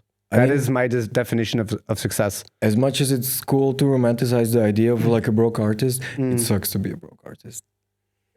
I wouldn't advise it to anyone. It's just not fun. And yeah, like struggling times can create inspiration, but that's not the source of inspiration. What is the source of inspiration then? I don't To you? know. But you don't want to get too comfortable. No, never. Also, Never. I always advocate for getting out of your comfort zone. I guess it's nice to keep an edge somewhere, but I prefer not, like lately, not to make that necessarily a financial edge. You know? Yeah. So, 'Cause but maybe it's a thing of getting older. Of course, you you want some stability Mm, eventually. you do. Yeah. It's a natural. I think it's natural. Like course. you are more prone to allowing extremer situations to happen when you're younger because maybe you don't feel like you deserve it, or you feel like you haven't done enough to achieve it. I mean, it's really hard. Like, which fucking 16-year-old just gets it right? You know, that's like 0.001%. You know, and some Yeah. people do get it, but that's a wrong metric, Yeah. right? Yeah. Anyways, let's get to a few other of your Let's go. projects Let's before we really run out of time. Let's get into Tomorrowland for a minute. So, as I understand it, you ended up leading the team, the creative team, the media team. No, Or- not necessarily. I was responsible for the video part in the creative team of Tomorrowland. Okay, how did that how did that start? Whoa, yeah, pretty. I mean, expected / unexpected. Back then, I had like a really hard drive, and I was going for the top, I guess, and the top is pretty much Tomorrowland, events-wise. I think. Can I ask you a personal question since you're not working there anymore? What do you feel? How do you feel about the artistic integrity of Tomorrowland after it's become so big?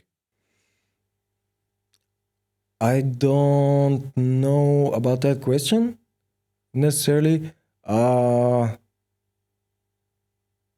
It's a pretty broad question. But like in my personal experience, I got disconnected eventually. I worked there for 4 years, which was peak years, really. One of the greatest experiences of my life. But there was a difference from when I joined and when I quit. Okay. Definitely a big difference. And it's, yeah, depending on the size. But that's also like very personal to me. That's also like why I don't like big events. I like small parties. I don't like big clubs. I like small parties. I like, you know. Tomorrowland's the opposite. Well, Or yeah, no? yeah, but it was the thing was the company also. Because when I joined, it was 44 full-time employees. Which year did you join? 2016. Okay. And when I quit, it was like more than 146 full-time employees. That's a big difference, big growth. So like in the end, it was like people in the hallway that you encounter that you don't know the name of. It's like more mailing and stuff. Hmm. No, like for That's me, personal. You wanted to feel personal more on. Is that the thing?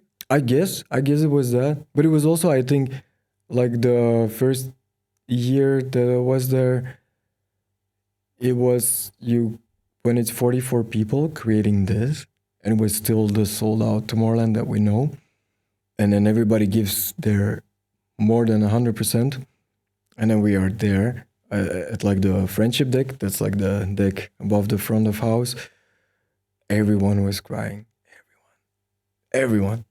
Because we From happiness, from the works out. happiness and everything, because Yeah. we could not believe that this bunch of, okay, everyone was the best of the best at what they were doing, at their department, at their job, and so on. But one was also like human, and there was some mistakes and so on. But in the end, we pulled it off, and it was a fucking 200,000 people visiting that. You see it, and it was just emotionally so overwhelming. Like, how did we make this happen? You couldn't believe it. It was like, this is not possible. We did not do this. I mean, we did do this, but it's just the brain didn't register it, and it was insane. It was insane. Because you knew every single one person and every single step of the process, and if you're part of it, that makes it even more intense. And everybody just hugging and crying, and I don't know. and now they're still doing it, and they're still the best at it. But it's like so big, and it got a bit like saturated. They got also more events and so on, and I think I would lose myself a little bit in it. Just like, I don't know, practically in the office, and maybe it's less romantic in a way. So yeah. So for you, I like the romantic part of being able to pull off the biggest, the most successful event in the world with 44 people that all have, like, I don't know, their own lives and their, I don't know, home troubles or not troubles, whatever, and somehow pull it off. That was a shock for us. The world didn't know it, but we knew it. And that's quite a just small team, actually. It's a crazy small team. I never knew there was and so that's small. why it was so intense and extra, like, to cherish, you know, like, we pulled it out. It was a victory, really. Yeah. How did you ever get asked to work there, or did you ask? No, I got, you know, Nico Morano. Yeah. Yeah. I was, I mean, I don't know him personally, but it wasn't really touring, but like in terms of my photography, videography, I was working with him for a couple of years already. He helped me to a lot of gigs and so on when I was just starting out. And then he took me for the first time to Tomorrowland. You went together, so you got to go backstage and everything. Yes, and you got to meet people. And Tomorrowland like noticed my work there. It was thanks to him. And then a couple of years after that, I think it was 2019. Nico Morano was playing on the main stage of Tomorrowland, and I went also like in the backstage of the main stage of Tomorrowland, and we were there together. And it was like a full circle moment, you know, because it was for him.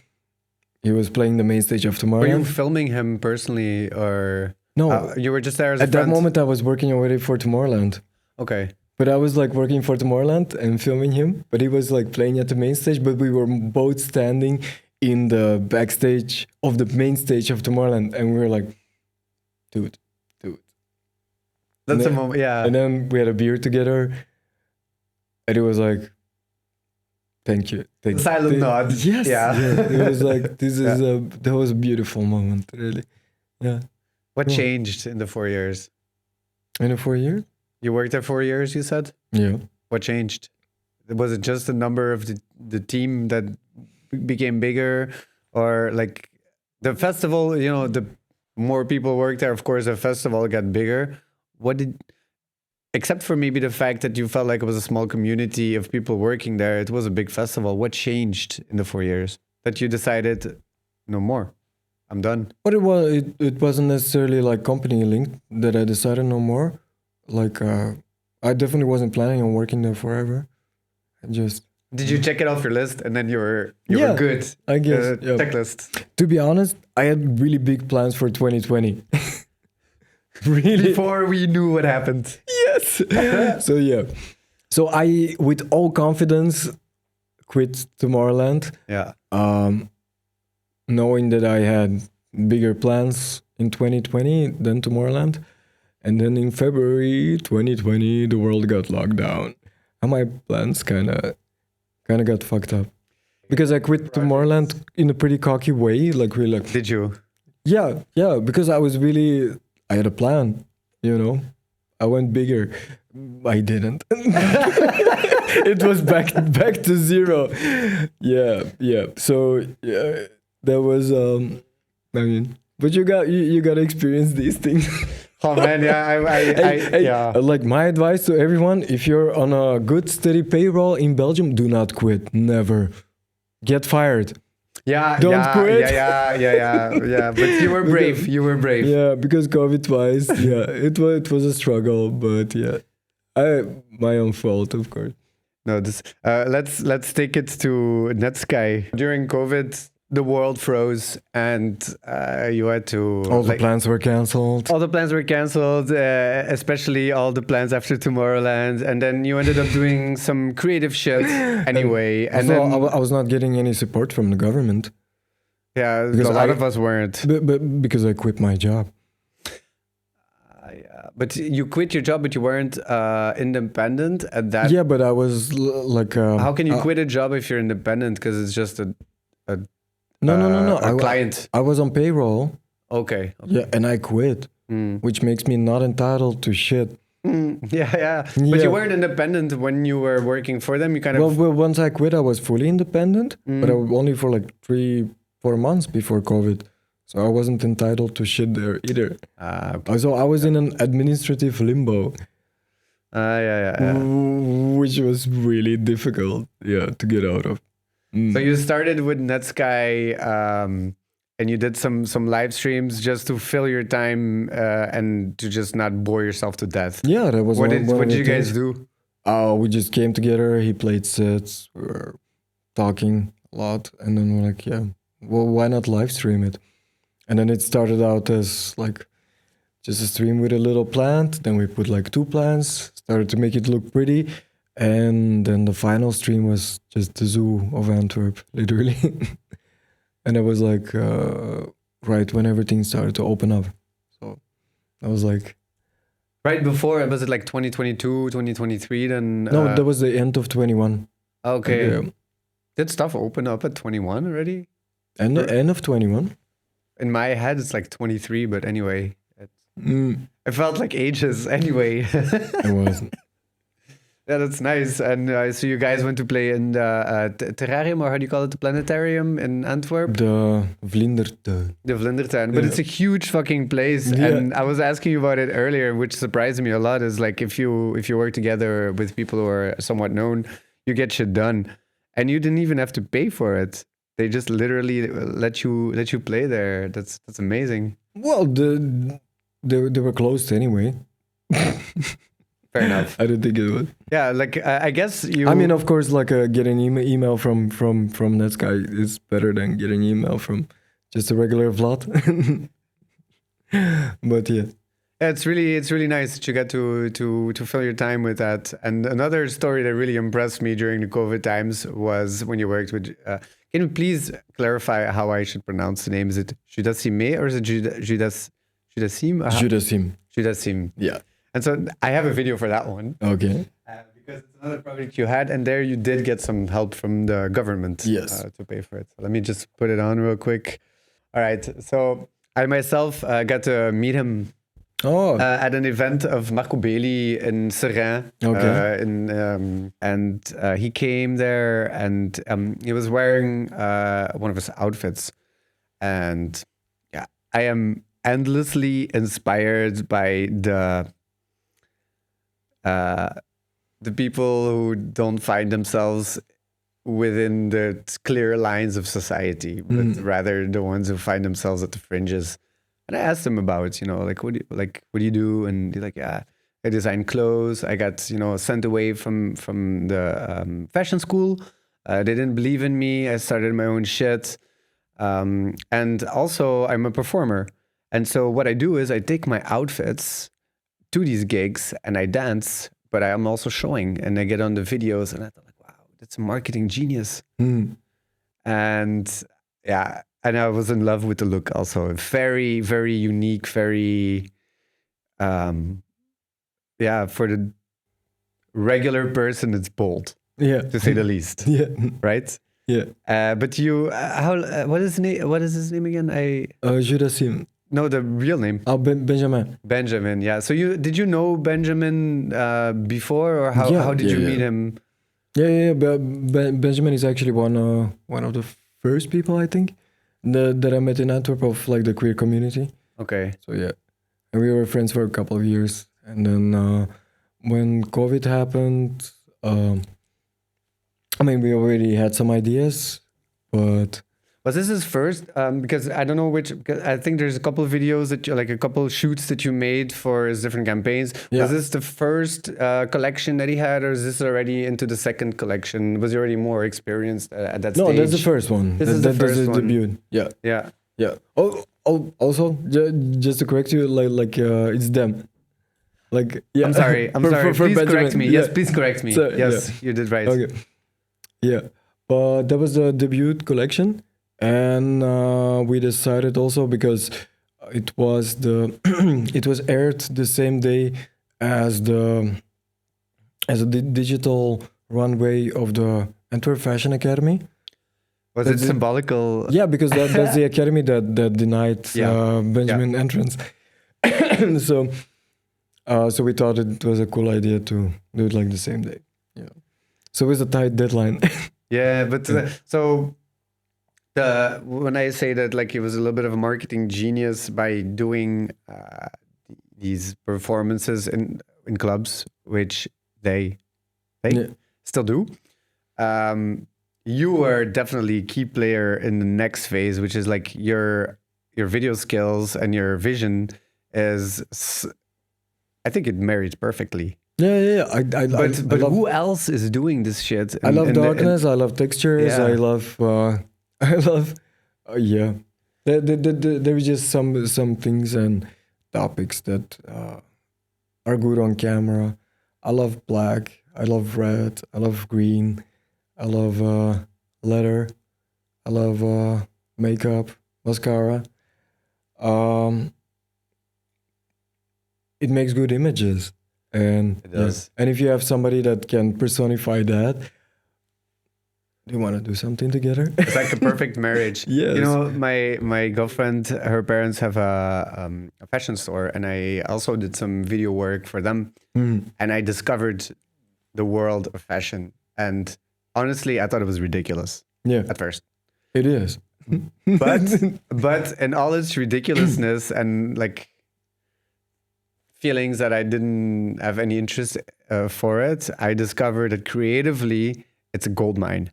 Wow, you can really do crazy shit. Yeah, and they're brav. They're not doing really crazy stuff, but this is not what we knew from fashion if you go to Paris. And yet I follow these designers now, you know, online from that time that I was working for them, and I see that they're starting to all go in that direction now. Yeah. And so Benjamin is really visionary. Absolutely. In my eyes. Absolutely. I really that's why I also wanted to talk about Benjamin. And I want to take it a little bit further, and I just want to know how do you start on such a project? Like, how does the conversation start? How do you get people involved? How does the vision, you know, where do you get this inspiration from? And I wanted to tell you something, because I was working with some Zwart DJ for his own concept, and we went to Paris together, and I was filming, and I asked him, like,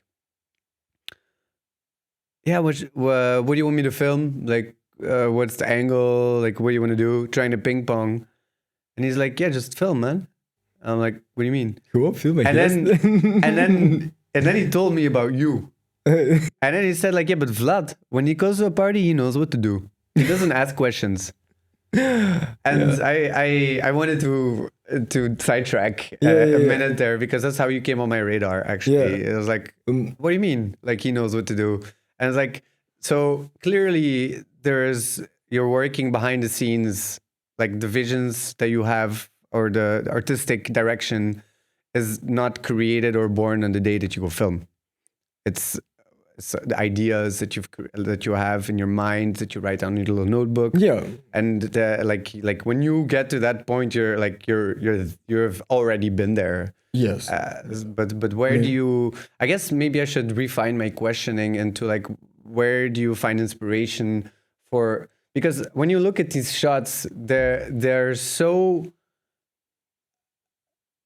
like I don't know if I'm using the right word, emblematic, or like it's like almost like a logo. We actually, it's so pure. That stage, like these mirrors, we constructed them ourselves. These are actual mirrors that were cut into that size, and it took a lot of testing.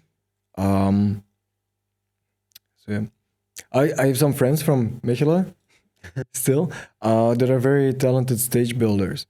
So when I had the concept, the idea of like having this low smoke mist with like a mirrored stage, I just sent him like a sketch, and I said like, is something like that possible?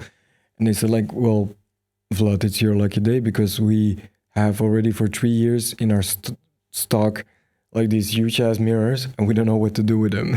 We actually wanted to throw them away. And we're like, how big are they? They're like 2x2. I'm like, yeah, but the runway has to be like this. And they're like, well, we've never cut mirrors, but we're gonna try. And then they learned how to cut mirrors properly. They broke some, but they had enough. And then the other question was, how can it take like runway models with leather and high heels on And to walking get on on it without breaking Yeah. it? Yeah. So they were testing out that as well in the warehouse with like different types of isolation under it to absorb the shocks and so on until we got the right formula and it worked. Okay, so the key was you got lucky in some way by knowing the right people to Yeah, but we pushed also the concept like to make it happen, you know. yeah. But so when you sent the first sketches, did it look anything like this, or did some things did you have to improvise? Of course. How much? Maybe the better question is how much percent are you improvising based on your original sketch or concept? I don't have the sketches right now, but I'm pretty sure that the sketches are pretty close to what the end result is.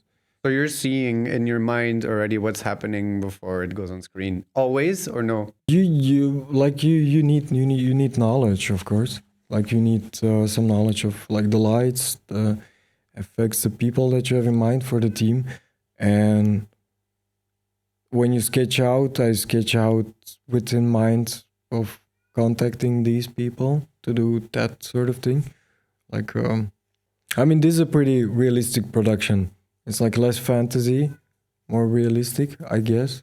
We also talked about funding from the government. You had a special deal and you actually employed not quite a special lot deal. of people. Yeah, like 41 people were on the crew. How do you get so many people in the crew? Like, what are they all doing? Well, there was like what 21 or 22 looks. So there was a lot of models. There was light guys. There was the stage builders, the camera operators, assistants, photographers, venue responsible. I think everybody was happy to be there. Yeah. Yeah. Yeah, lovely. Because that was at the time that there was max like 5 or 10 people allowed together in a room.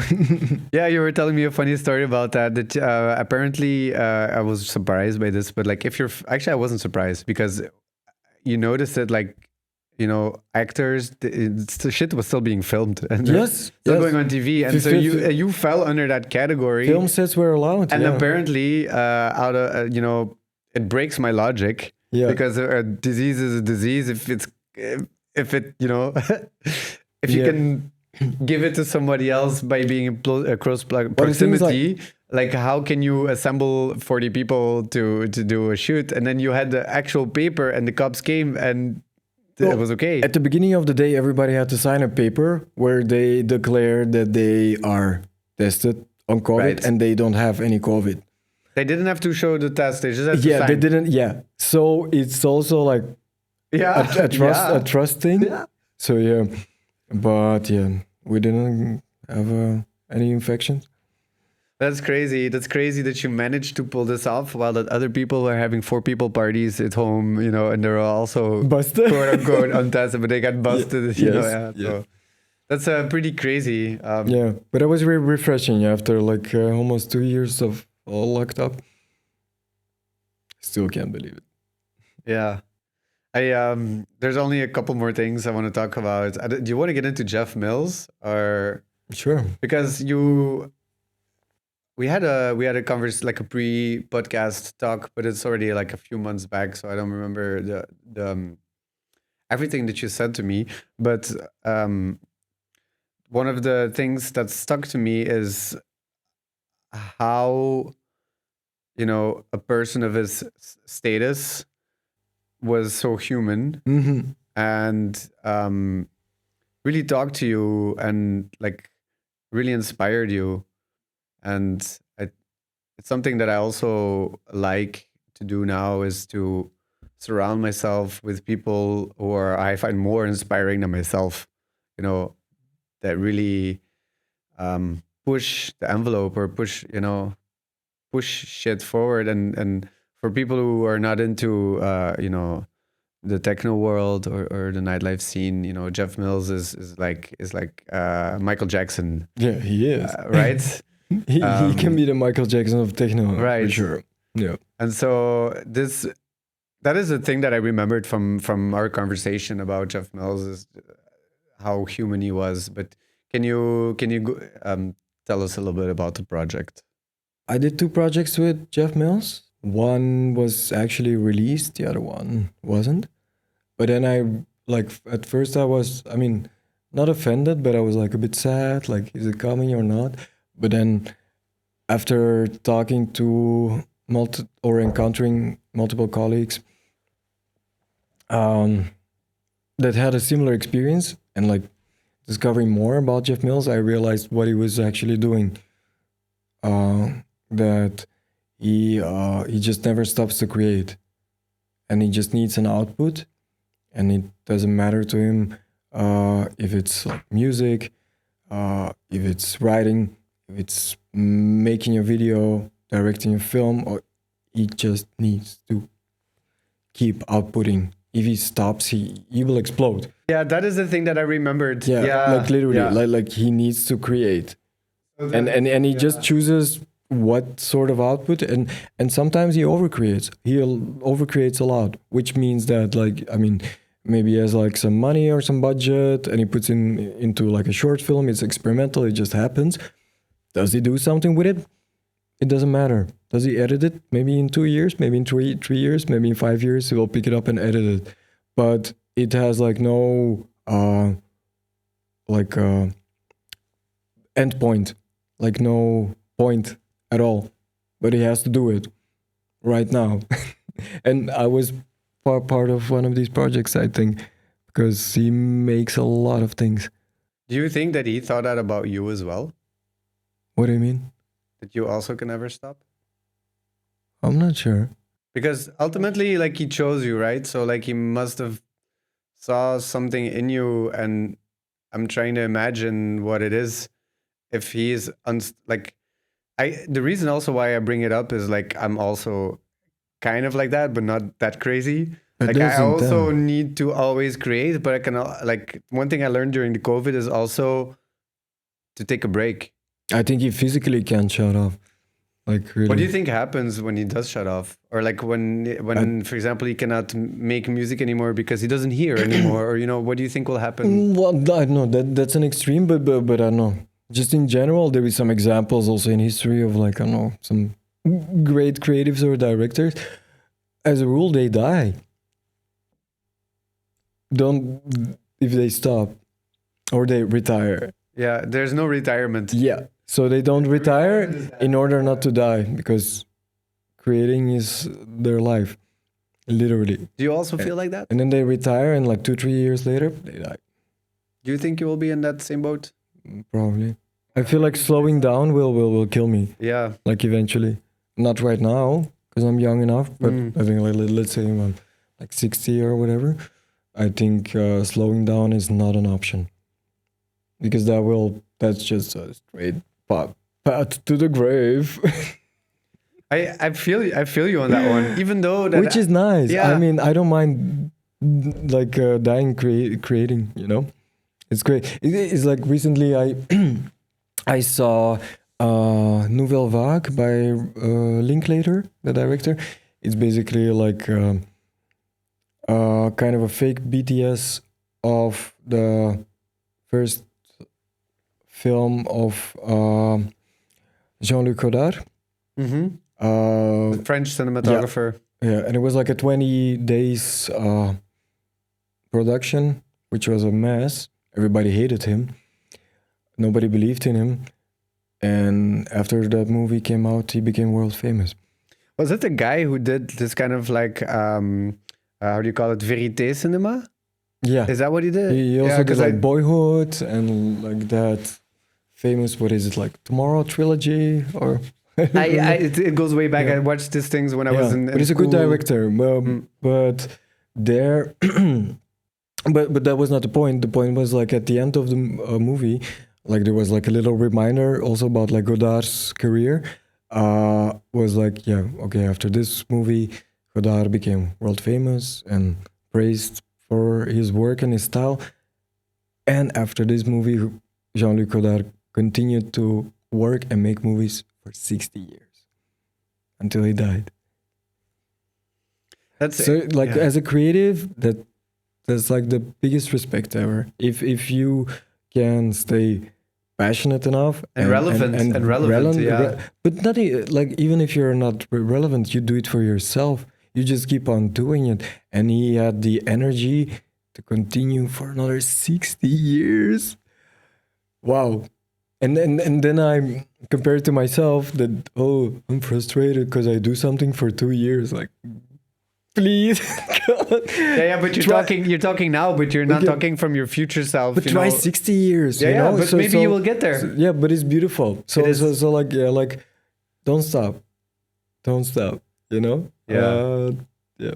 That's a lovely message. Because probably like that's why he lived for so long, because he didn't stop.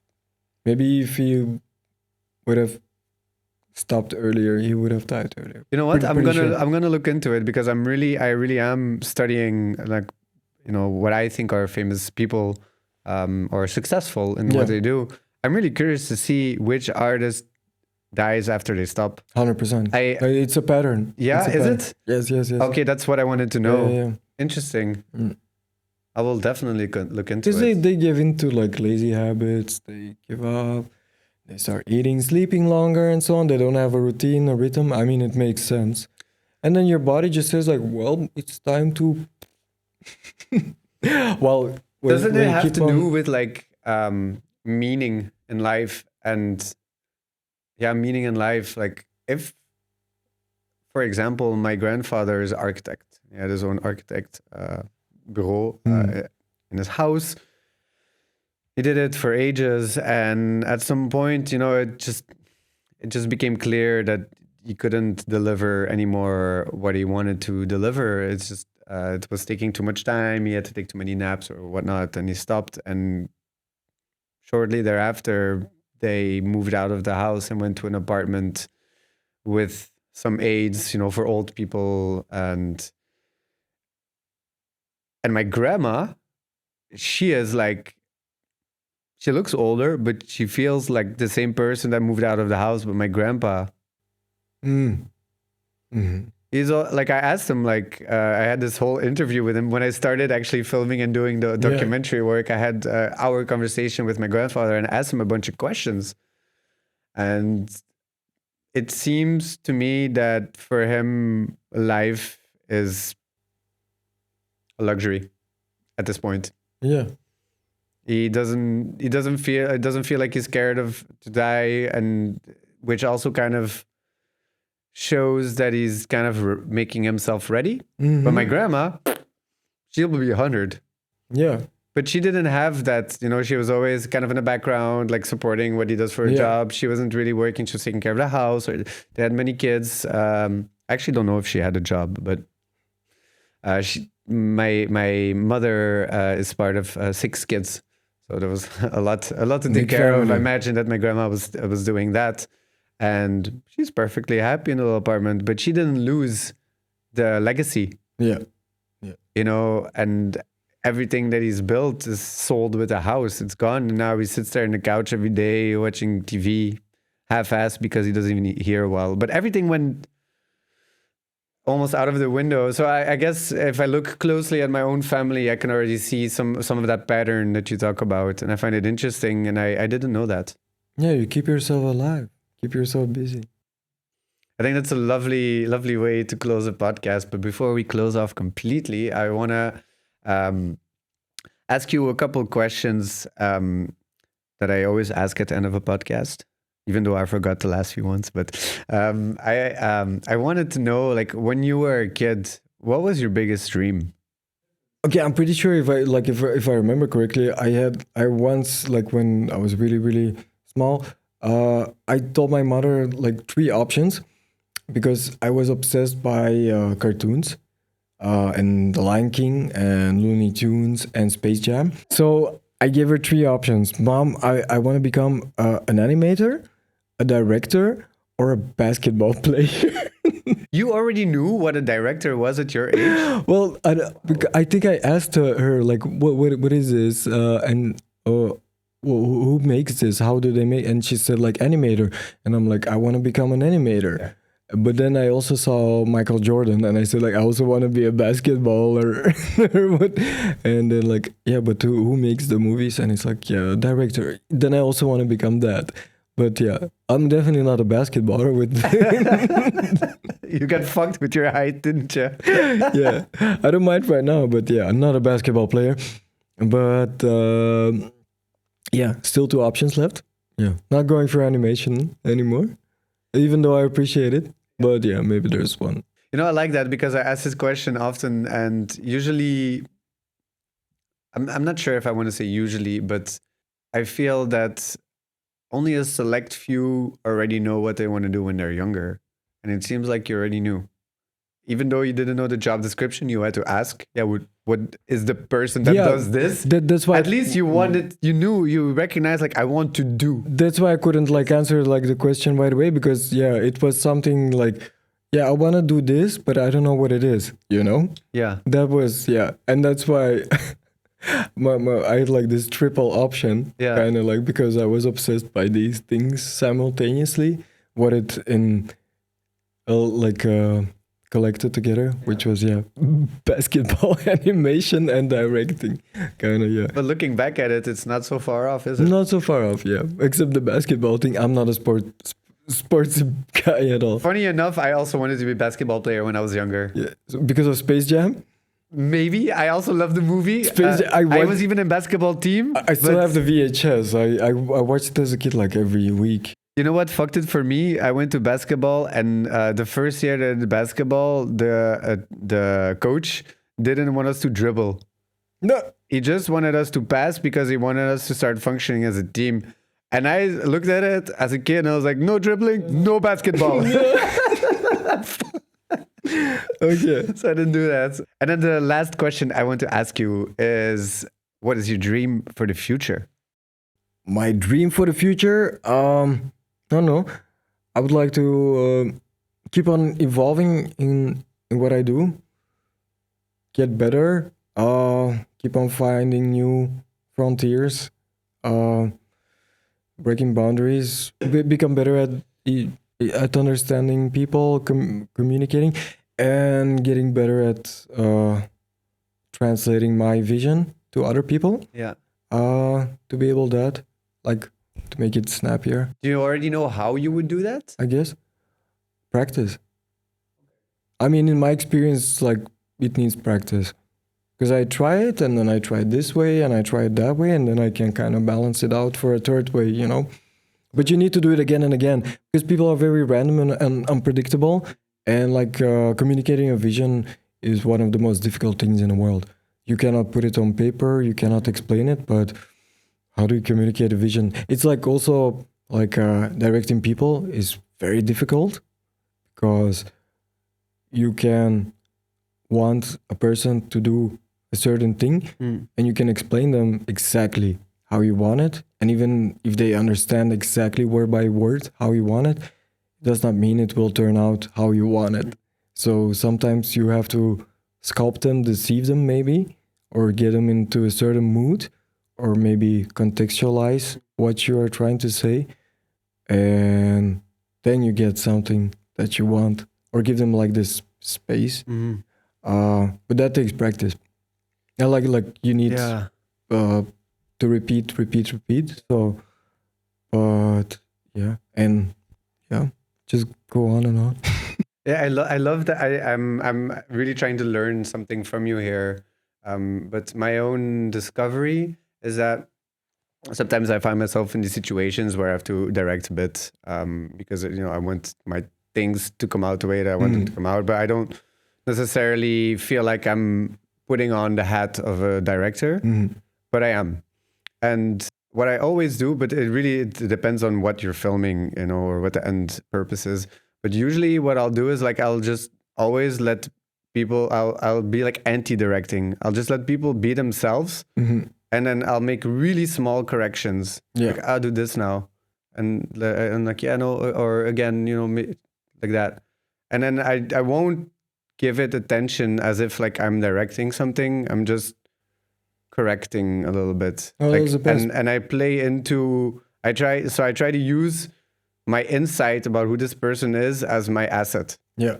Yes, exactly. That is how I see it, because then I need to do the least amount of corrections. But when I am doing the corrections, I always want to apologize because I feel like I'm being more this kind of not human. I feel like I don't want to feel like I'm telling people what to do. You know, I don't think I would be a good director, for example, for, you know, these big Hollywood movies or something where you have really actors who are there at your disposition. Yeah. And in principle, you can ask them to do anything. I don't know how it goes on set. I would love to find out how these different directors are injecting their secret sauce. Yeah. But in my world, the secret sauce is not much. It's literally just accepting who people are as soon as possible and then make small corrections. In my eyes, the best directors are also simultaneously a producer in mind.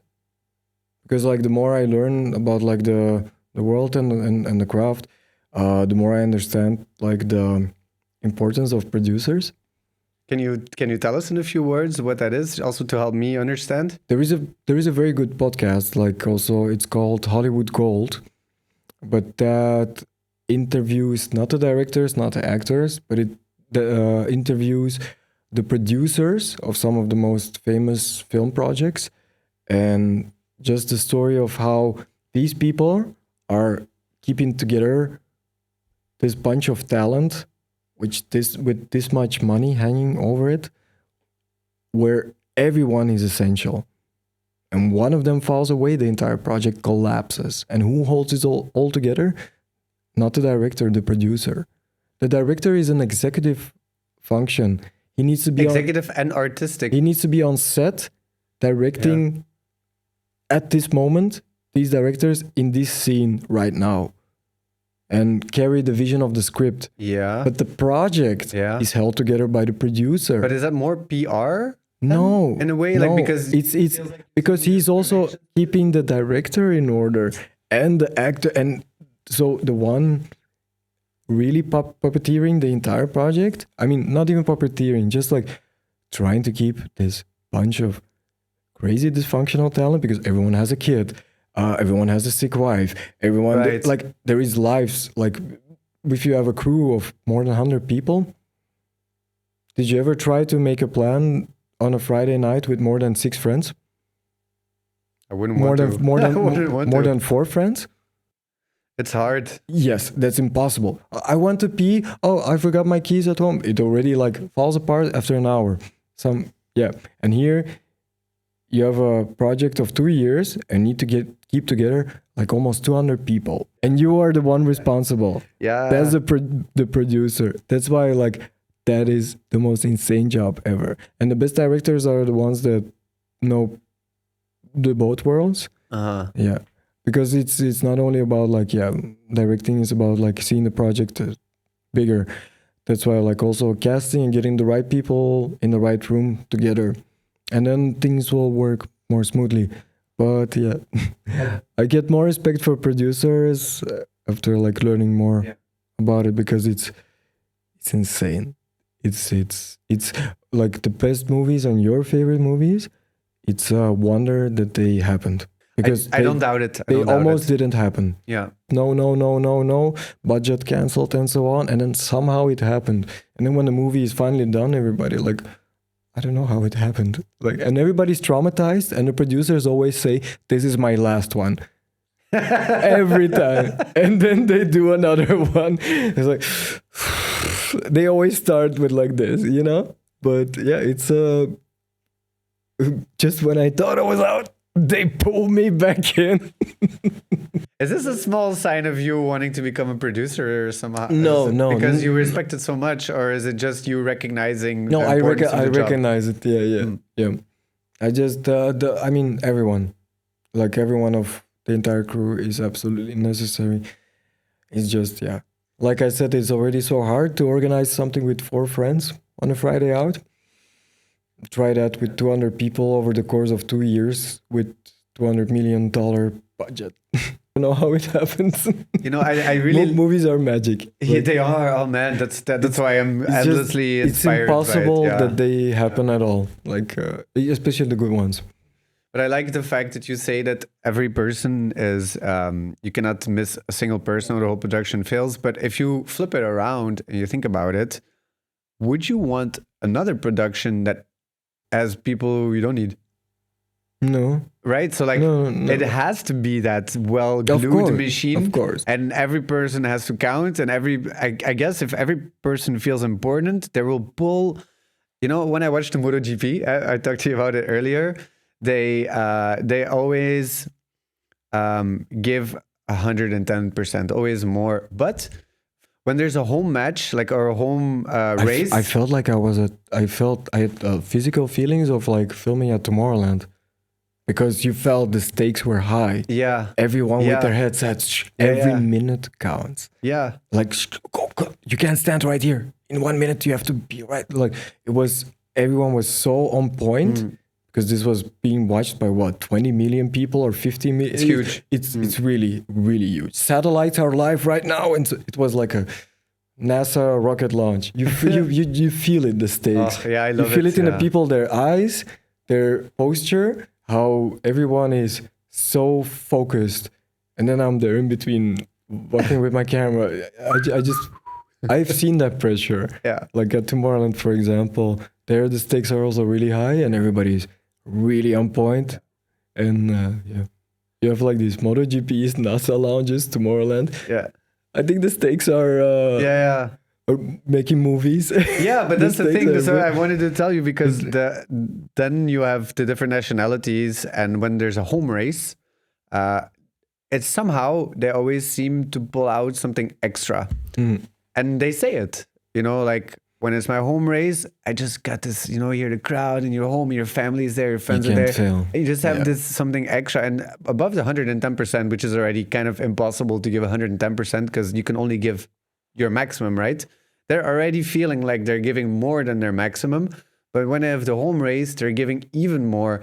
And I feel that when you're talking about these crews, you know, who make magic happen in a film, and, you know, I think it's that home race.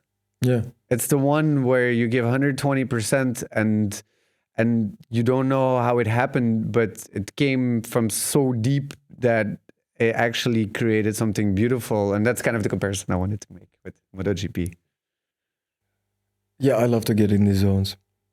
I guess like if I went on something for the future, is more of these zones where you like push yourself to the limit, not necessarily in a bad way, but like where you unlock something that you did not expect from yours. But you knew it was always in you. Yes. And then with the right people around you, supporting you, it's goosebumps. And then you get then you're crying the fuck out. Oh, that satisfaction, that is worth more than any money in the world. Really, like, we did it. Yeah, I think I'm also chasing the goosebumps. Yeah, absolutely. Yeah, more of that in the future. That I want, for sure. Yeah, I'm really looking forward to your next projects, man. Thank you, me too. Thank you so much for coming all the way from Antwerp. Thank you. I really appreciate it. Thank you a lot. Cheers, buddy.